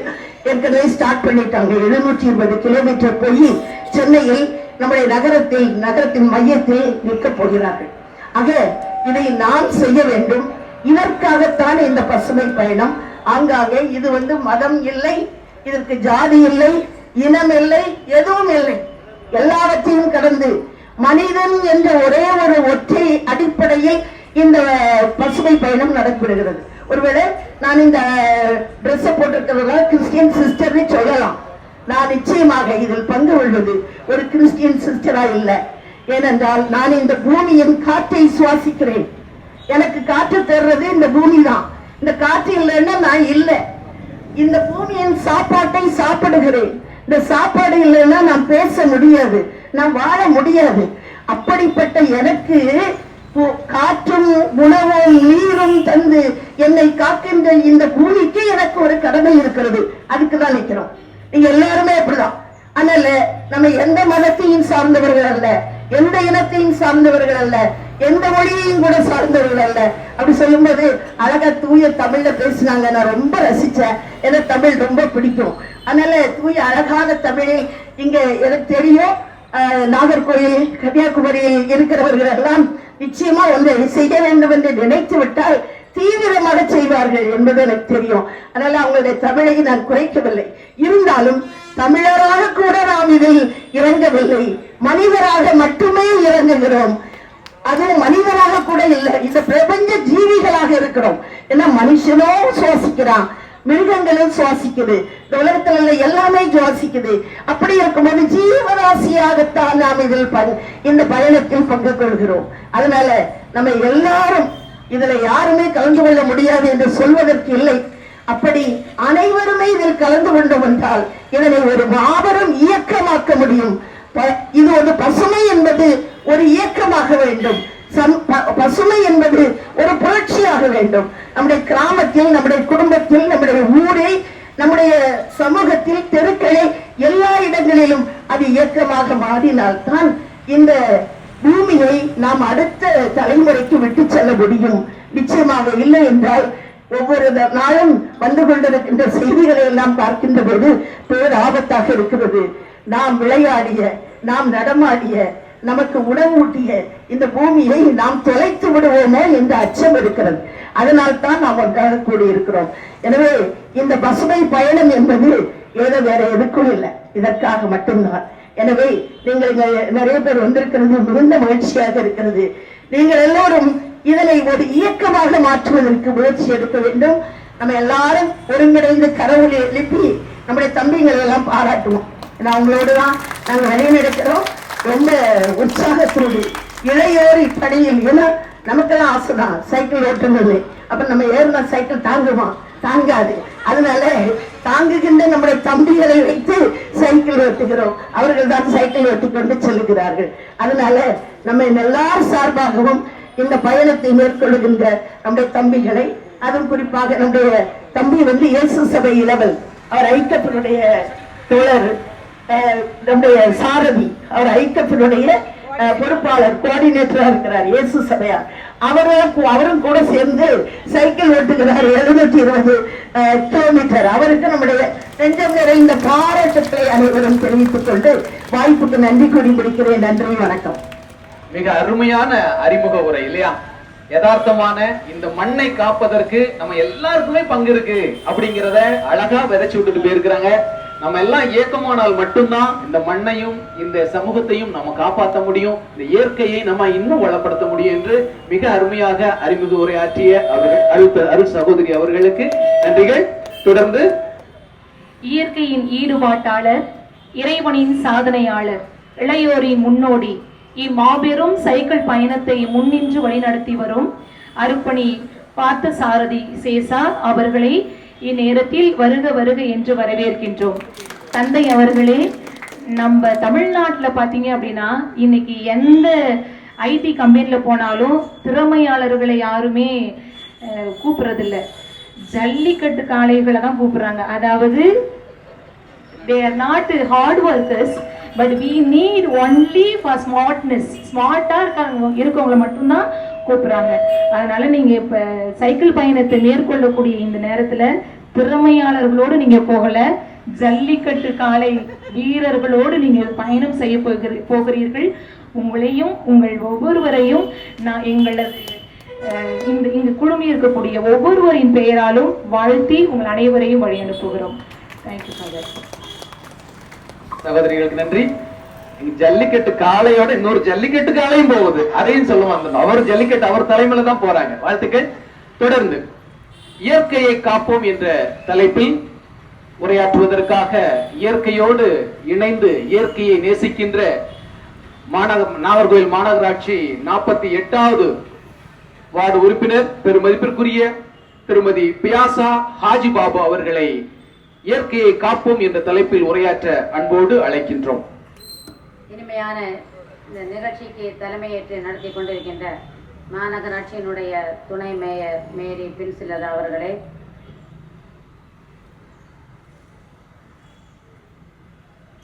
நிகழ்ச்சியினுடைய தலைவர் அருள் தந்தை பிரிட்டோ அவர்களே,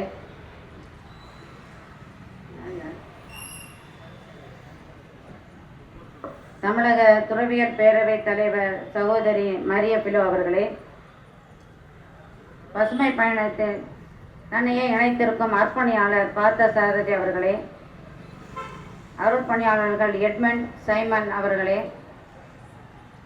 அருள் சகோதரி அவர்களே, கார்மல் மேல்நிலைப் பள்ளியினுடைய தலைமை ஆசிரியை கலா அவர்களே, அருள் சகோதரி அவர்களே, ஆங்காங்கே குடியிருக்கும் அருள் சகோதரர்கள் அருள் சகோதரிகள் அவர்களே மற்றும் பெரியோர்களே, சமூக சேவகி என்னுடைய சகோதரி ஃப்ரீடா வர்கீஸ் அவர்களே, அவருடைய கணவனார் வர்கீஸ் அவர்களே, சேவை திலகம் அவர்களே மற்றும் இங்கே குடியிருக்கும் அனைவருக்கும் என்னுடைய வணக்கத்தை உரித்தாக்குவதிலே மட்டில்லா மகிழ்ச்சி அடைகிறேன். சுற்றுச்சூழலை தீங்கு விளைவிக்கக்கூடிய எந்த செயல்களிலும் நாம் ஈடுபடாமல் இந்த பயணத்தை தொடர்வதற்காக கன்னியாகுமரியில் இருந்து சென்னை வரை செல்வதற்காக பசுமை பயணத்தை சொல்லிக்கொண்டே நம் ஒவ்வொருவரும் அங்கங்கே மரங்களை வளர்க்க வேண்டும், மனித நேயம் காக்க வேண்டும் என்ற எண்ணத்தோடு இவர்கள் எல்லோரும் இங்கே பயணத்தை மேற்கொள்ள இருக்கிறார்கள். அவர்களுக்கு என்னுடைய மனமார்ந்த பாராட்டுகளையும் வாழ்த்துக்களையும் தெரிவித்துக் கொள்கிறேன். இயற்கை என்பது இயற்கையின் படைப்பு என்றாலும் நாம் ஒவ்வொருவரும் அதை பேணி பாதுகாத்து வாழ்ந்து கொண்டு வருவது ஒரு நல்ல ஒரு பண்பாகும். அண்ணல் நபிகளாரின் வாக்குப்படி உண்ணுங்கள், பருகுங்கள், வீண் விரயம் செய்யாதீர்கள் என்று சொல்லியிருக்கிறார்கள். அதன்படி நாம் ஒவ்வொருவரும் வாழ்ந்து கொண்டிருக்க வேண்டும். இன்றைக்கு நெகிழி பயிர்களாலும் புகையாலும் குப்பை கூடங்களாலும் எண்ணற்ற நோய்களால் பல்வேறு நோய்களால் எண்ணற்ற மக்கள் மாண்டு கொண்டிருப்பதை அன்றாடம் நாம் பார்த்து கொண்டிருக்கிறோம். அதையெல்லாம் நாம் தவிர்த்து நாம் வெட்டி போட்ட மரங்களை எல்லாம் அந்தந்த இடங்களிலே அடுத்த மரங்கள் செடிகளை வளர்த்து நாம் பூமி தாயை பாதுகாப்போம். அழிவது பூமி தாய் மட்டுமல்ல, நம்முடைய வாழ்க்கையும் தான் என்று கூறி வாய்ப்புக்கு நன்றி பாராட்டி விடைபெறுகிறேன்.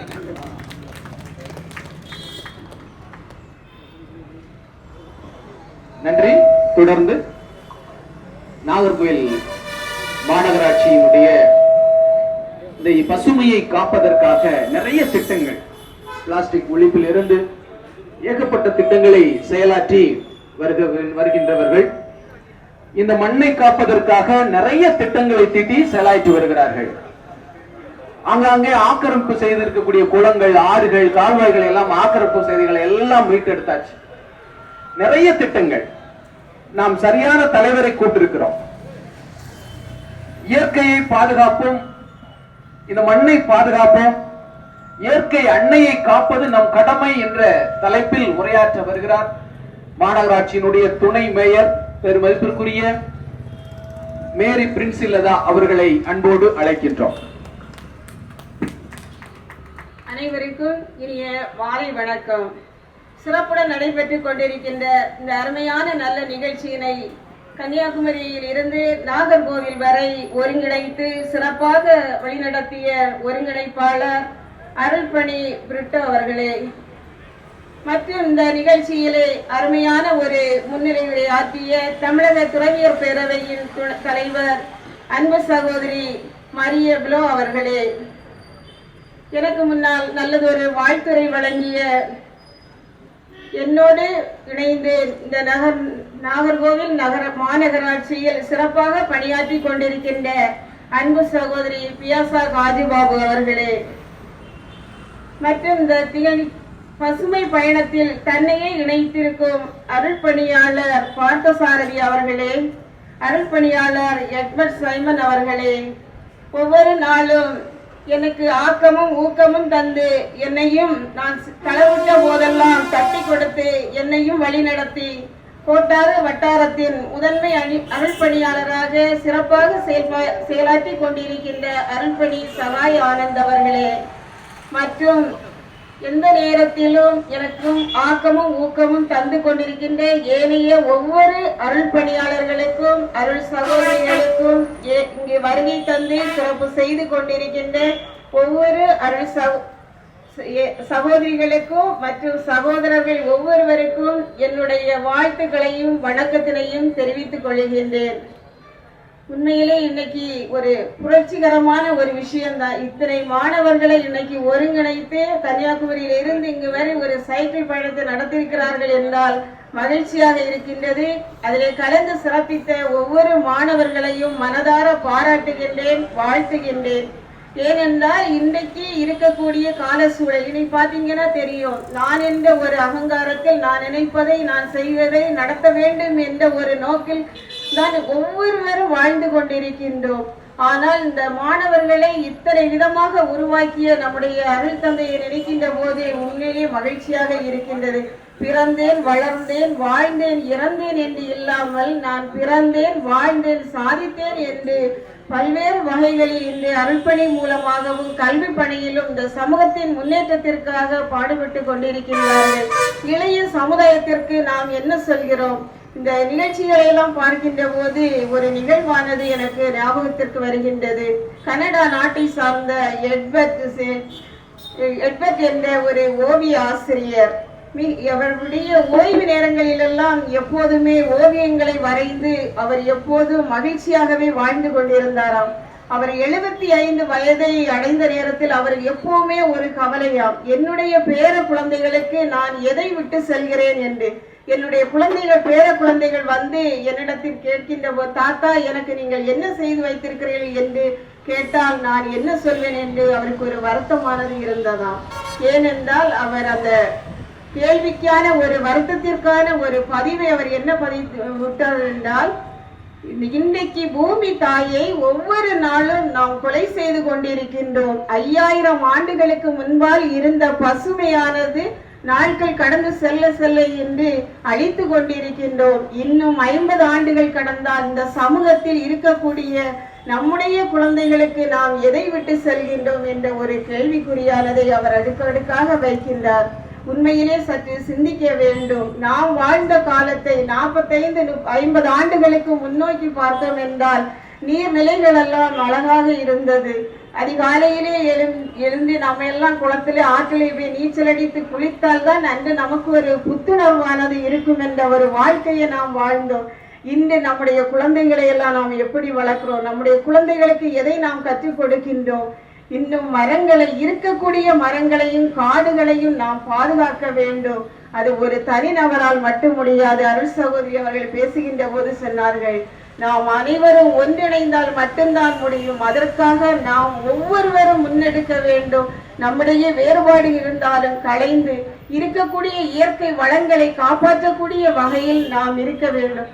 எவ்வளவோ அறிவியல் விஞ்ஞானங்கள் வளர்ந்திருக்கலாம், ஆனால் காற்றில் இருக்கக்கூடிய அழுக்கை மாற்றுவதற்கோ அந்த அழுக்கை நீக்குவதற்கோ எந்த ஒரு சோப்பையும் இதுவரை கண்டுபிடிக்க முடியவில்லை.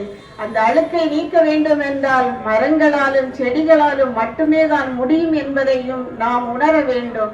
இன்றைக்கு பாத்தீங்கன்னா நாகர்கோவில் மாநகராட்சியை பொறுத்தவரையில் தூய்மையான ஒரு மாநகராட்சியாக சிறப்பாக நாங்கள் வழிநடத்தி கொண்டிருக்கின்றோம். அங்கே குப்பைகள் 3 வகையாக தரம் பிரித்து ஒவ்வொரு நாளும் தூய்மை பணியாளர்களை கொண்டு நாங்கள் தரம் பிரித்து வாங்கின்றோம். மக்கும் குப்பை, மக்காத குப்பை, அபாயகரமான குப்பை என்று 3 வகையாக பிரித்து வாங்குகின்றோம். எத்தனை வீடுகளில் இந்த குப்பைகளை நீங்கள் பிரித்து கொடுக்கிறீர்கள் என்று நீங்களே சொல்ல முடியுமா? ஆனால் வீட்டிலே இருக்கக்கூடிய ஒரு படிப்பறிவோ பொது வெளியிடங்களுக்கோ செல்லாமல் என்ன நடக்கிறது என்று கூட தெரியாத ஒரு நபர் கூட அந்த குப்பைகளை தரம் பிரித்து கொடுப்பார்கள். ஆனால் அரசு ஊழியர், ஆசிரியர்களாக இருக்கக்கூடியவர்கள் அந்த குப்பைகளை ஒரே அடியாக கட்டி இருக்கக்கூடிய நீர்நிலைகளிலே தூக்கி வீசுவதை நான் கூட பல நேரங்களில் கண்டிருக்கின்றேன். அவ்வாறு வீசப்பட்ட குப்பைகள் ஆற்றில் விழுந்தால் அங்கே அடைபட்டு அசுத்தமாகி நோய் தொற்றுகளை இன்று உருவாக்கி கொண்டிருக்கின்றன.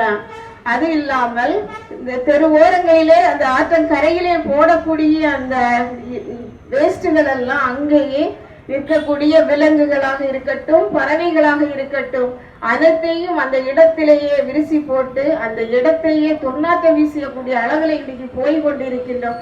இந்த நிலைகளை மாற்ற வேண்டும். ஒவ்வொரு குடும்பங்களும் முன்னெடுக்க வேண்டும். மக்கு குப்பை என்றால் சாப்பாட்டு கழிவுகள், இந்த நியூஸ் பேப்பர் கூட நீங்க அதுல போட்டுள்ள ஒன்றும் பிரச்சனை இல்லை. மக்காத குப்பை, இந்த பிளாஸ்டிக் இருக்கும், இந்த கவர்கள் எல்லாம் வருது, இதெல்லாம் தனியா நீங்க கொடுங்க. வாங்க, எல்லா வசதியும் வச்சிருக்கோம். நாப்கினா இருந்து அதை ஒரு கவர்ல போட்டு கொடுங்க. அது தனியா நாங்க எரியூட்டக்கூடிய மிஷின் இன்னைக்கு வச்சிருக்கிறோம். அதுக்கு பிறகு அபாயகரமான குப்பைன்னு அது எல்லாருக்குமே ஒரு கேள்விக்குறியா இருக்கும். இன்னைக்கு இன்சுலின் அதிக அளவுல போடுறாங்க. அப்படிதான் வீட்டுல எல்லாருமே வெளியில வரும்போது பார்த்தோம்னா நல்லா மேக்கப் பண்ணிட்டு வருவாங்க. 3 நேரம் பார்த்தாலும் இன்சுலின் போடக்கூடிய நபர்களும் இன்னைக்கு இருக்கிறாங்க. அதனால இந்த இன்சுலின் போடக்கூடிய இன்சுலினை போட்டு முடிச்சாச்சுன்னா அதை ஒரு பையில போட்டு வைங்க. இந்த வீட்டுல இருக்கக்கூடிய டீப் லைட்டு, பீங்கான் உடம்பு இதெல்லாம் போட்டு அவங்க கிட்ட தனியா கொடுங்க. ஏன்னா நீங்க இதெல்லாம் ஒன்னோட சேர்த்து ஒரே ஒரு நிகழ்வு இருக்க ராமன்முதல் பகுதியில நடந்தது. நான் அந்த பகுதியை கடந்து அலுவலகத்துக்கு வருகின்ற போது எங்களுடைய தூய்மை பணியாளர்கள் வண்டியை விட்டுட்டு ஒரு கூட்டமா அங்க நின்னாங்க. அப்ப நான் என்னன்னு இறங்கி போய் பார்த்தேன். பார்க்கின்ற போது அந்த ஒரு வீட்டுல இருந்து வாங்கின குப்பைய பிரிச்சு கொடுக்கல, எல்லா குப்பையும் சேர்த்து கட்டி அவங்கள்ட்ட கொடுத்துட்டாங்க. அவங்க அந்த வண்டியில கொண்டு வந்து பிரிக்கின்ற போது ஒரு இன்சுலின் போட்டு அந்த சிரிஞ்சு குத்திட்டு, அந்த ஊசி உள்ளார குத்திடுச்சு. அந்த அம்மா சொல்லுது, நான் போன உடனே எனக்கு சுகர் முன்னிட்டு 90 இருக்குது மேடம், எனக்கு கணவர் கிடையாது, 3 பெண் குழந்தைகள் இருக்கிறாங்க. உண்மையிலே அதெல்லாம் மிகவும் ஒரு வேதனையான ஒரு விஷயம். ஏன்னா அவங்க ஒரு நேர உணவுக்காக தான் அந்த வேலையை செய்யறாங்கிறதையும் நாம கொஞ்சம் சிந்திக்கணும். நம்ம சிந்திக்கிறது மட்டும் இல்லை, நம்முடைய செயல்பாடுலையும் கொண்டு வரணும். நம்மோட சார்ந்து இருக்கிறவங்களுக்கும் நாம் அதை சொல்லி கொடுங்க, அல்லது உங்களுடைய வாழ்க்கையை நீங்க மாற்றி அமைங்க. அப்படி நம்ம கொண்டு வந்தால் மட்டுமே தான் இனி இருக்கக்கூடிய இயற்கை வளங்களை நாம இனி காப்பாற்ற முடியும். இன்னைக்கு குளங்கள் எல்லாமே குளிக்க முடியுதா? இருக்கக்கூடிய குளங்கள்ல வர குளிக்க முடியுதா? ஓடக்கூடிய தண்ணி ஒரு சுத்தமான தண்ணியா இன்னைக்கு ஓடுதா? எங்கேயாவது ஓடுதா? கிடையாது. இல்ல, நம்முடைய பெற்றோர் நமக்கு நல்ல இயற்கை வளங்களை எல்லாம் தந்தாங்க. இன்னைக்கு எல்லா இயற்கை வளங்களையும் அழிச்சு நாம எல்லாமே ஒதுக்கிட்டு தான் வரோம். இருக்கக்கூடியதையாவது நாம் இனி பாதுகாக்கப்பட வேண்டும். வருங்காலத்திலே ஒரு வளமான மீண்டும் நம்முடைய கன்னியாகுமரி மாவட்டம் ஒரு பசுமை நிறைந்த மாவட்டமாக செழிக்க வேண்டும். அதே நேரத்தில் இந்த சிறப்பாக இந்த சைக்கிள் பயணத்தை மேற்கொண்ட உண்மையிலே இந்த மாணவர்களை பாராட்டுகிறேன். மற்ற மாணவர்களுக்கும் அவர்கள் ஒரு முன் உதாரணமாக இருக்க வேண்டும். தயவு செய்து இந்த மாணவர்கள் தொடர்ந்து கல்லூரிக்கு சரி ஸ்கூலுக்கு போகும்போது அவர்கள் இந்த சைக்கிள்லே போனா கூட கொஞ்சம் நல்லா இருக்கும். ஏன்னா இன்னைக்கு உள்ள மாணவர்களுக்கெல்லாம் சைக்கிள்ல போனா அது ஒரு கேவலம். எல்லாமே 8ஆம் கிளாஸ் 9ஆம் கிளாஸ் போனாலே பைக்ல போனாதான் போவாங்க. அதுவுமே இன்னைக்கு காற்றை மாசுபடுத்திட்டு தான் இருக்கிறது. அதனால இன்னைக்கு இந்த கலந்த மாணவர்கள் எல்லாம் நாளைக்கு கல்லூரிக்கும் சரி ஸ்கூலுக்கு போகும்போது சரி இதே போல உங்களுடைய சைக்கிள்ல நீங்க போங்க. அப்ப மற்ற மாணவர்களுக்கும் அது ஒரு முன்னுதாரணத்தை கொடுக்கும். இந்த பயணமானது ஒரு எழுச்சி பயணமாக அமைந்ததற்கு வாழ்த்துக்களையும் நன்றிகளையும் கூறி விடைபெறுகின்றேன். நன்றி.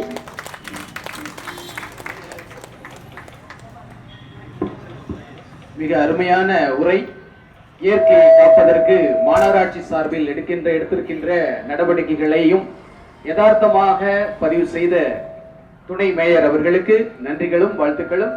தொடர்ந்து இயற்கையை காப்போம் என்ற தலைப்பை மையமிட்டு விழிப்புணர்வு பாடல் களரி குழுவினர். இயற்கை என்னை கொடுத்த சுகம் கொஞ்ச காலம்தான், இன்னும் கொஞ்ச காலம்தான். மரங்களிலே இலை இருப்பது கொஞ்ச காலம்தான், இன்னும் கொஞ்ச காலம்தான். இயற்கை என்னை கொடுத்த சுகம் கொஞ்ச காலம்தான், இன்னும் கொஞ்ச காலம்தான். மரங்களிலே இலை இருப்பது கொஞ்ச காலம்தான், இன்னும் கொஞ்ச காலம்தான். மேதியெங்கும் பச்சை குத்திய பூங்காவை பாரு பாரு. மேதியெங்கும் பச்சை குத்திய பூங்காவை பாரு. அந்த பசுமையெல்லாம் மாற போகுது யோசித்து பாரு.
உரிமையை காப்போம், வாழ்வுரிமையை மீட்போம் என்ற தலைப்பில் மிகச் சிறப்பாக இந்த மிதிவண்டி பயணத்தை சிறப்புமாக நடத்தி கொண்டிருக்கின்ற இயக்கத்தினர் அத்தனை பேருக்கும் நன்றிகளும் வாழ்த்துக்களும்.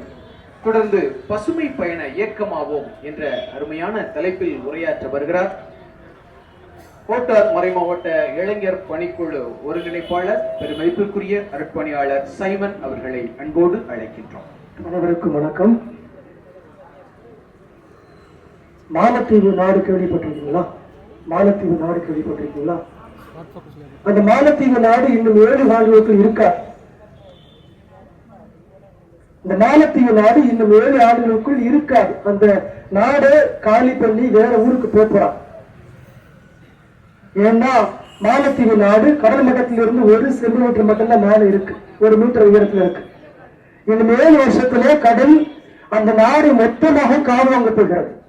காரணம் புவி வெப்பமடைந்து கொண்டிருக்கிறது, பனிப்பாறைகள் உருகி கொண்டிருக்கின்றன. கடல் மட்டம் ஆண்டுக்கு 4.78 என்ற சென்டிமீட்டர் அளவில் உயர்ந்து கொண்டிருக்கிறது. நம்முடைய கிரிபாட்டி என்று சொல்லக்கூடிய தீவு நாடுகள், 33 தீவுகள் உள்ள கிரிபாட்டி என்று சொல்லக்கூடிய ஒரு நாடு, அங்கிருந்து 2000 கிலோமீட்டருக்கு அப்பால் 2000 சதுர மீட்டர் பரப்பளவு இடத்தை வாங்கி போட்டிருக்கிறார். காரணம் என்ன அப்படின்னு கேட்டா, எங்க நாடு 10 வருஷத்துல இருக்காது. காரணம் கடல் மட்டம் உயர்ந்து கொண்டு கிரிபாட்டி என்று சொல்லக்கூடிய 33 தீவுகளை உருவாக்கப் போகிறது. அது ஒட்டுமொத்தமாக உலகத்தை அழிக்கப் போகிறது. எனவே நாங்கள் எங்கள் மக்களை காப்பாற்ற பிஜு நாட்டில் என்று சொல்லக்கூடிய எந்த நாட்டிலிருந்து 2000 கிலோமீட்டருக்கு தூரத்தில் உள்ள அந்த நாட்டிற்கு செல்ல போகின்றோம். எங்கள் பண்பாட்டை காப்பாற்ற, எங்கள் மக்களை காப்பாற்ற நாங்கள் இப்பொழுது இடத்தை அங்கு போயிட்டு இருக்கின்றோம் என்று அந்த கிரிபாட் நாட்டினுடைய தலைமை அமைச்சர் கூறுகின்றார். மாலத்தீவு நாட்டில் மொத்தம் 4 லட்சம் பேர் தான். ஆனா அந்த நாட்டில் வாழக்கூடிய 200 தீவுகள்ல அத்தனை பேரும் இடம் எங்கு வாங்கப்படுகின்ற இந்தியா, இலங்கை, பாகிஸ்தான் நாடுகள்ல இடத்தை வாங்கி போட்டாச்சு. இந்த மாநிலத்தில் நம்ம சுற்றுலா போக முடியாது. அதே மாதிரி துபாலி என்று சொல்லக்கூடிய தீவு நாடும் இதே மாதிரி வேற வேற நாடுகள்ல இடத்தை வாங்கி போட்டிருக்கு.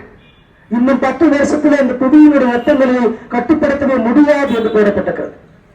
ஒவ்வொரு ஆண்டும் கடல் மட்டம் 1 சென்டிமீட்டர் அளவு, 2 சென்டிமீட்டர் அளவு இந்த 2070ஆம் ஆண்டிற்குள் நம்முடைய கன்னியாகுமரி கடற்கரை இருக்குமா அப்படின்னு தெரியல. எப்போ 2070ஆம் ஆண்டிற்குள்ளாக கன்னியாகுமரி கடற்கரையில வந்து இருக்காது. குறிப்பாக கடியப்பட்டினம் மட்டும் தப்பிச்சிடும். காரணம் அவங்க 42 மீட்டருக்கு மேல இருக்காங்க.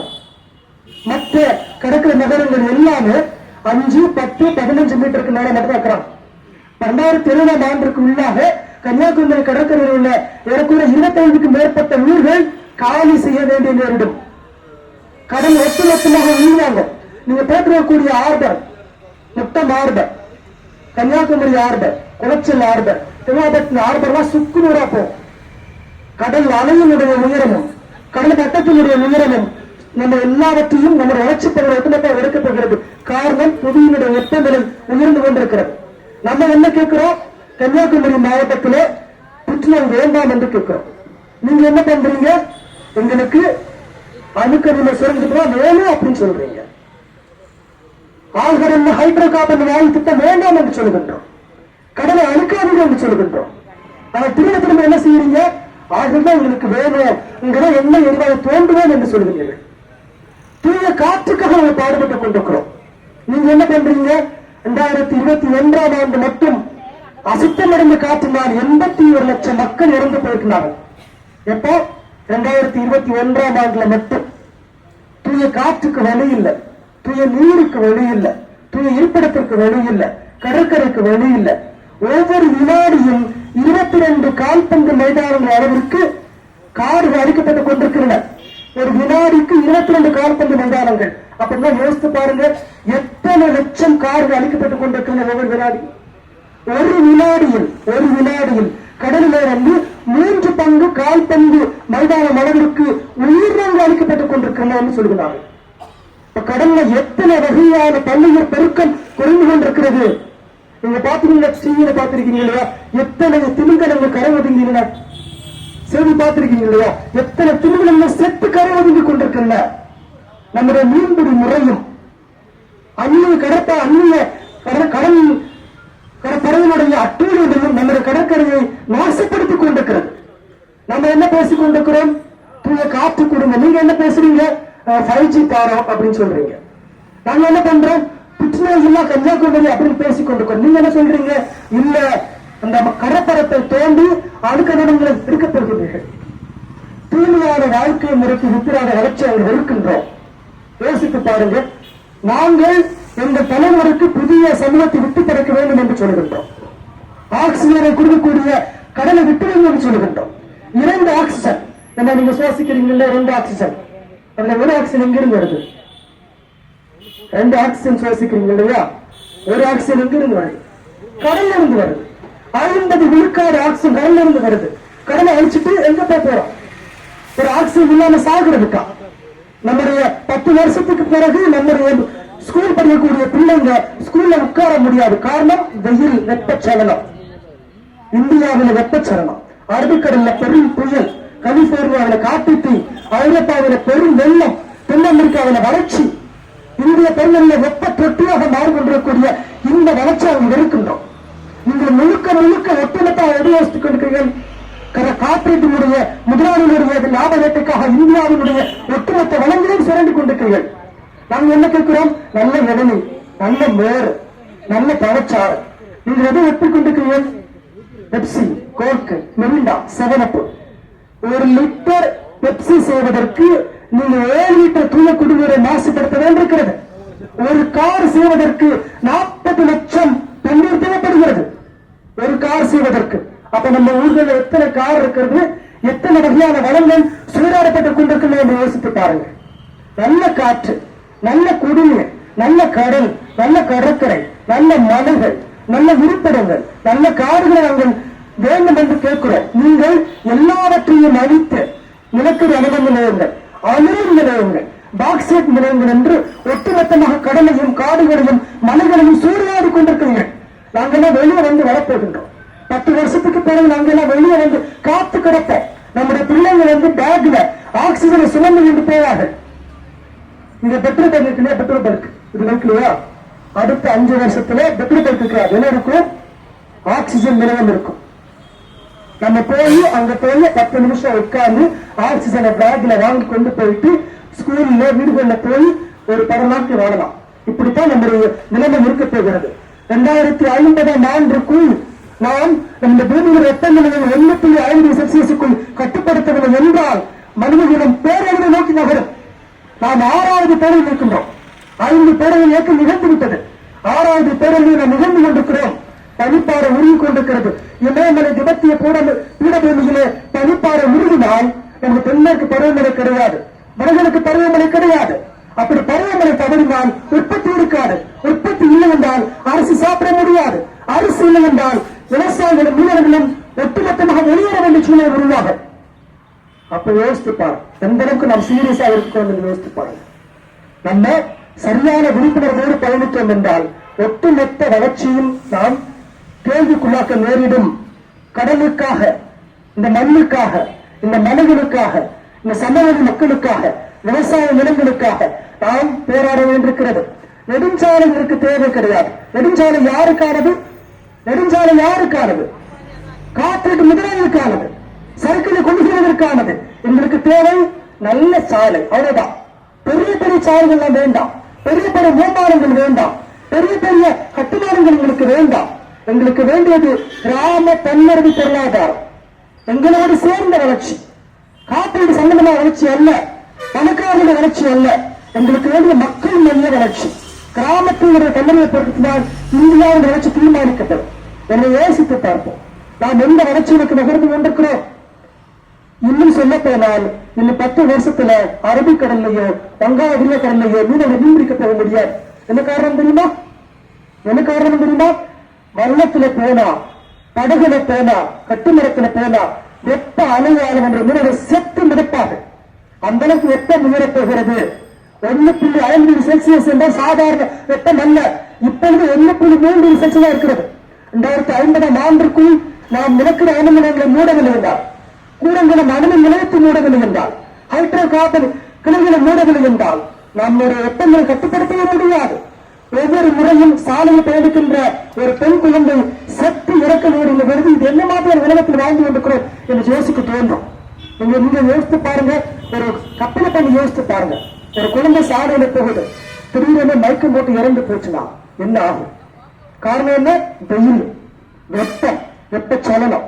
ஒரு விவசாயி வயல்வெளியில விவசாயம் பண்றான், திடீரென செத்து போறான். காரணம் என்ன? வெப்ப அலை. ஒரு மீனவன் மீண்டும் தொழிலுக்கு போறான், செத்து மிதக்கிறான். காரணம் என்ன? வெப்ப அலை. அப்படின்னு சொல்லக்கூடிய உலகத்தில் வாழ வேண்டுமா அல்லது இந்த வளர்ச்சியை எதிர்க்க வேண்டுமா? அரசு மறைமுகமாக பல வளர்ச்சியை கொண்டு வரும். ஆனால் ஒவ்வொரு வளர்ச்சியையும் கேள்விக்கு உட்படுத்தி இது எனக்கு தேவையா தேவை இல்லையா என்று யோசிப்பதுதான் பசுமை பொருளாதாரம். என பசுமை பொருளாதாரத்தை காப்போம், கிராம தன்முறை கட்டியெழுப்புவோம். நமக்கு வேண்டிய வளர்ச்சியை அரசாங்கம் கேட்போம். அரசு கொண்டு வரக்கூடிய அத்தனை வளர்ச்சியும் கண்ணீர்த்தனமாக ஏற்றுக்கொள்ள வேண்டாம். எனவே நமக்கான பொருளாதாரம், நமக்கான இருப்பிடங்கள், நமக்கான இயற்கை வளங்களை நாம் காக்க வேண்டியது ஒவ்வொரு மாணவனுடைய, ஒவ்வொரு இளைஞருடைய, ஒவ்வொரு சபையினுடைய கடமையாக இருக்கிறது. எனவே தோழமைக்கு அனைத்தும், தோழமை சபைகள் அனைத்தும் நாம் எல்லோரும் இணைந்து இன்னும் வரக்கூடிய காலங்களில் இயற்கைக்கான திட்டங்களை தீட்டுவோம். இயற்கையை நாம் பாதுகாக்க வேண்டும் என்றால் இயற்கை நம்மை அழிக்கும். அதை நம்மை சமநிலைப்படுத்த அது பல இடங்களை கொண்டு வரும். எனவே இன்னும் இயல்பு வாழ்க்கையானது பெயர்களுக்கு மட்டுமே பாதிக்கப்படுகிறது. 2024ஆம் ஆண்டு 600க்கும் மேற்பட்ட பெரும் புயல்களும் பெரும் மழைகளும் பெரும் வெள்ளங்களும் ஏற்பட்டன. அதில் 8,00,000 மேற்பட்ட மக்கள் செத்து போனார்கள், இடம்பெயர்ந்து செல்ல வேண்டும் நிலைமை ஏற்பட்டது. எனவே நாம் நினைப்பது போல சாதாரண வெப்பச்சலனம் கிடையாது. இந்த அரசுகள் நம்மை கொண்டு கொண்டிருக்கின்றன. அரசுக்கு நாம் எதிர்வினை ஆற்ற வேண்டும், இந்த முதலாளிக்கு எதிர்வினை ஆற்ற வேண்டும். நம்முடைய இருப்பிடத்தை தூய்மையாக வைத்துக் கொள்ள வேண்டும். நம்முடைய கடமை, நம்முடைய மலைகளை, கடற்கரைகளை பாதுகாக்க வேண்டும். இதன் அத்தனை எண்ணத்தோடு தொடர்ந்து பயணிப்பேன். நன்றி. கருத்துக்களை பொதிந்து நமக்கெல்லாம் எச்சரிக்கை விடுத்து சென்றிருக்கிறார்கள். நாம் எல்லாம் ஏக்கமாவதற்கு முன்பாக நமது விழிப்புணர்வு இங்கிருந்துதான் தொடங்க வேண்டும். ஒவ்வொருத்தருடைய தனிப்பட்ட நிலையிலிருந்து சமூகமாக இயக்கமாக உருவாவதற்கான விதையை நமக்கெல்லாம் விதைத்து சென்றிருக்கிறார். நாம் எல்லாம் மரமாக விருட்சமாக நாம் வளர வேண்டும். இந்த இயற்கையை பாதுகாப்ப நம்ம எல்லாருமே ஒத்துழைப்பு கொடுத்து நம்ம எல்லாம் மகிழ்ச்சியாக வாழ வேண்டும் என்று அருமையாக உரையாற்றி சென்றிருக்கின்ற அருட்தந்தை சைமன் அவர்களுக்கு நன்றிகள், வாழ்த்துக்கள்.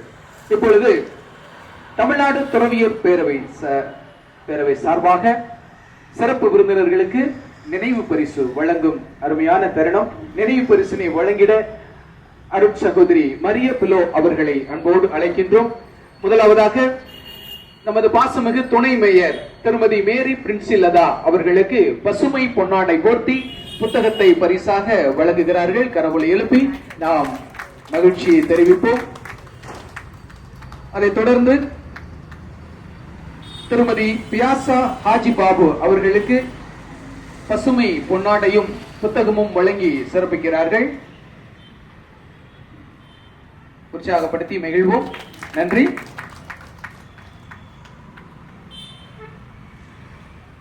அத்துணை பேருக்கும் நன்றியும் வாழ்த்துக்களும். நாம் இப்பொழுது இறுதி கட்டத்தை எட்டியிருக்கிறோம். இந்த நிகழ்வினுடைய இறுதி கட்டத்தை. இந்த நிகழ்வுக்காக உழைத்தவர்கள் ஏராளமானவர் இருக்கிறார். இந்த நிகழ்வுக்காக கடந்த ஒரு மாதமாக கடுமையான திட்டம், நிறைய திட்டம், நேரில் வந்து இரவு பகல் பாராமல் நேற்றைக்கு இரவு முழுவதும் இங்கே காத்திருந்த நிறைய அன்புள்ளங்கள் எல்லாம் உண்டு. கன்னியாகுமரியிலிருந்து ஒவ்வொரு பங்கு தந்தையர்களும் இங்கு வரை, அங்கிருந்து நெடுமை வரக்கூடிய நம்மளுடைய உறவுகள் எல்லாம் மிதிவண்டியில் வரும்போது வரக்கூடிய பாதைகள் வரைக்கும் செம்மையாக இருக்கிறதாக என்று சோதனை செய்த உறவுகளும் உண்டு. அத்துணை பேருக்கும் நன்றி தெரிவிக்கும் அருமையான தருணம்.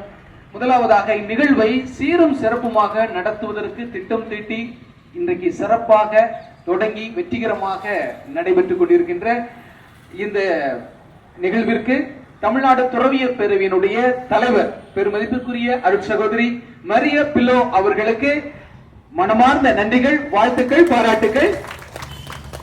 அடுத்ததாக இந்த நிகழ்வுக்கு இங்க அனுமதி கொடுத்து நீங்க எங்கெங்கெல்லாம் பார்க்கணும், இவங்க எல்லாம் பேசிருங்க, இந்த மாதிரி எல்லாம் நீங்க அனுமதி வாங்கிருங்க அப்படின்னு சொல்லி ஒரு துணை மேயர் நம்ம கூடவே பயணிக்கிறாங்க. நம்ம கூடவே எல்லாத்தையும் சொல்லி கொடுக்குறாங்க. நீங்க அவங்கள பாருங்க, இவங்கள பாருங்க, அதை செய்யுங்க, இதை செய்யுங்க அப்படின்னு சொல்லி அவங்களுடைய தொடர்பு எண்ணையும் நமக்கே கொடுத்துடுறாங்க. கூடவே இருந்து இந்த நிகழ்விற்கு முழு ஒத்துழைப்பு கொடுத்து நம்மளோடு இன்னைக்கு சிறப்பு விருந்தினராக வந்து சிறப்புரையாற்றி அமர்ந்திருக்கின்ற பாசமிகு துணை மேயர் பெருமைப்புக்குரிய மேரி பிரின்சில் லதா அவர்களுக்கு தமிழ்நாடு துறவியர் பேரவையின் சார்பாக நெஞ்சம் நிறைந்த நன்றிகளும் அவர்களுக்கு பொன்னாடை போர்த்தி மகிழ்விக்கிறார்கள்.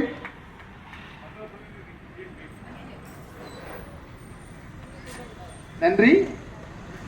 பொன்னாடை போர்த்தி மகிழ்விக்கிறார்கள். உற்சாகப்படுத்தி மகிழ்வோம்.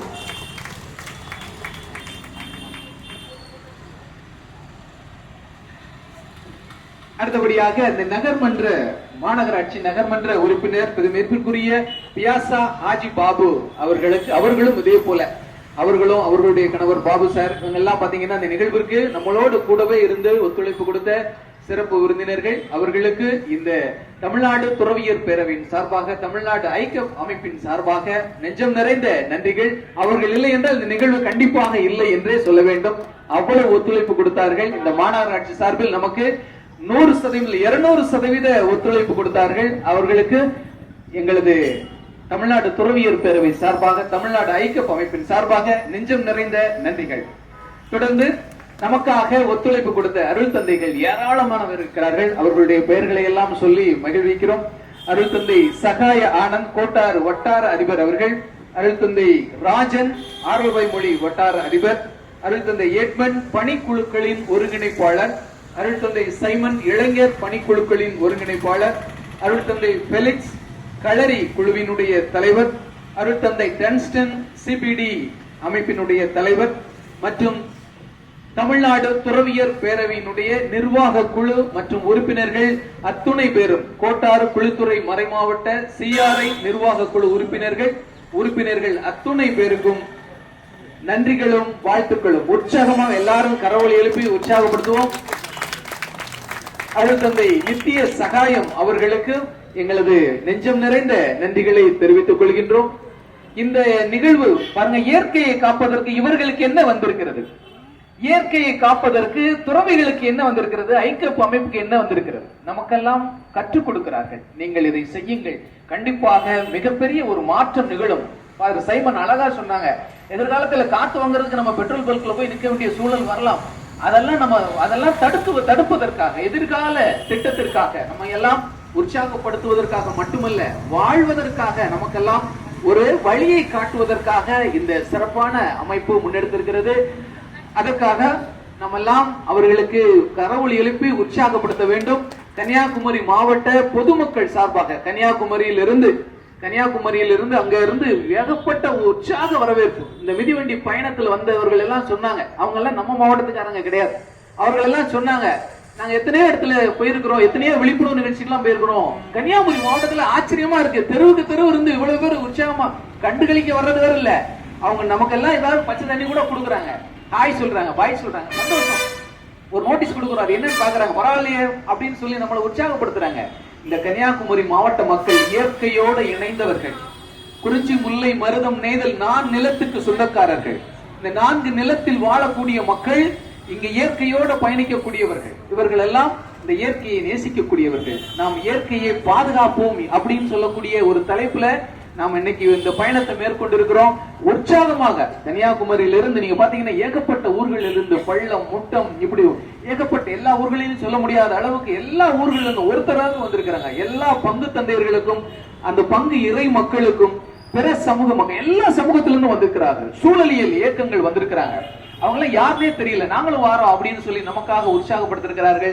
வந்திருக்கின்ற அத்துணை நல்ல உள்ளங்களுக்கும் தமிழ்நாடு துறவியர் பேரவையின் சார்பாக நெஞ்சம் நிறைந்த நன்றிகள், வாழ்த்துக்கள்.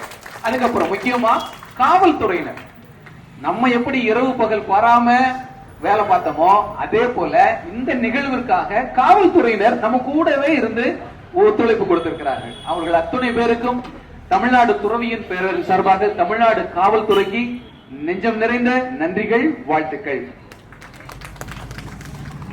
இந்த சைக்கிள் பயணத்துல முக்கியமா கதாநாயகர்கள், இந்த சைக்கிள் பயணத்தை மேற்கொள்ளக்கூடிய உறவுகள் அவ்வளவு உற்சாகமா இருக்காங்க, டயர்டே ஆகல. அவங்களை பார்த்து ஆச்சரியமாக இருக்கிறது, சொல்லிக்கிட்டே இருக்கிறாங்க. அந்த பசுமை பயணம் பாருங்க, வழியில ஒரு முக்கியமான நிகழ்வு சொல்ல மறந்த, வர்ற வழியில ஒரு 10 பிளாஸ்டிக் பேப்பர் கிடக்குது. சைக்கிள்ல வந்தவங்க சைக்கிளை நிப்பாட்டிட்டு அதை எடுத்து போடுறதுக்கு பை இல்ல, அதை எடுத்து பாக்கெட்ல வச்சுக்கிறாங்க. அது பாக்கெட்ல வச்சு அவங்க பாக்கெட்ல வச்சுக்கிறாங்க. இதை விட வேற என்ன விழிப்புணர்வு? மிக சிறப்பாக செய்தார்கள். அவர்கள் சென்னை வரைக்கும் செல்லக்கூடிய இந்த வெற்றி பயணம் மிகப்பெரிய வெற்றி பயணமாக அமையும் என்பதில் நாங்களால் மட்டற்ற மகிழ்ச்சி அடைகிறோம். அத்துணை பேரையும் மேடைக்கு அழைக்கின்றோம். இந்த மிதிவண்டி பயணத்தை மேற்கொள்கின்ற உறவுகள் அத்தனை பேரையும் மேடைக்கு அழைக்கின்றோம். சிறப்பு விருந்தினர்களோடு ஒரு குழு பயணம் எடுத்துக்கொள்வோம். ஒருங்கிணைப்பாளர்கள் சிறப்பு விருந்தினர்கள் அத்தனை பேரும் மேடையில் ஒரு குழு புகைப்படத்திற்காக ஒருங்கிணைப்பாளர்கள் அருள் தந்தையர்கள் அருள் சகோதரிகள் மேடைக்கு வரவும். கரவொலி எழுப்பி உற்சாகப்படுத்துவோம். இந்த அணியினர் தான் சென்னை வரைக்கும் 765 கிலோமீட்டர் பயணத்தை வெற்றிகரமாக கடக்க இருக்கிறார்கள். வெறுமனே கடக்கவில்லை, விழிப்புணர்வை ஊட்டுவதற்காக, இயற்கையை காப்பதற்காக வேங்கை புயல்களாக மிதிவண்டியில் பயணம் செய்ய இருக்கிறார்கள். வாழ்த்துக்கள், பாராட்டுக்கள். இனி வரும் நம் தலைமுறைக்கு இங்கு வாழ்தல் சாத்தியமோ?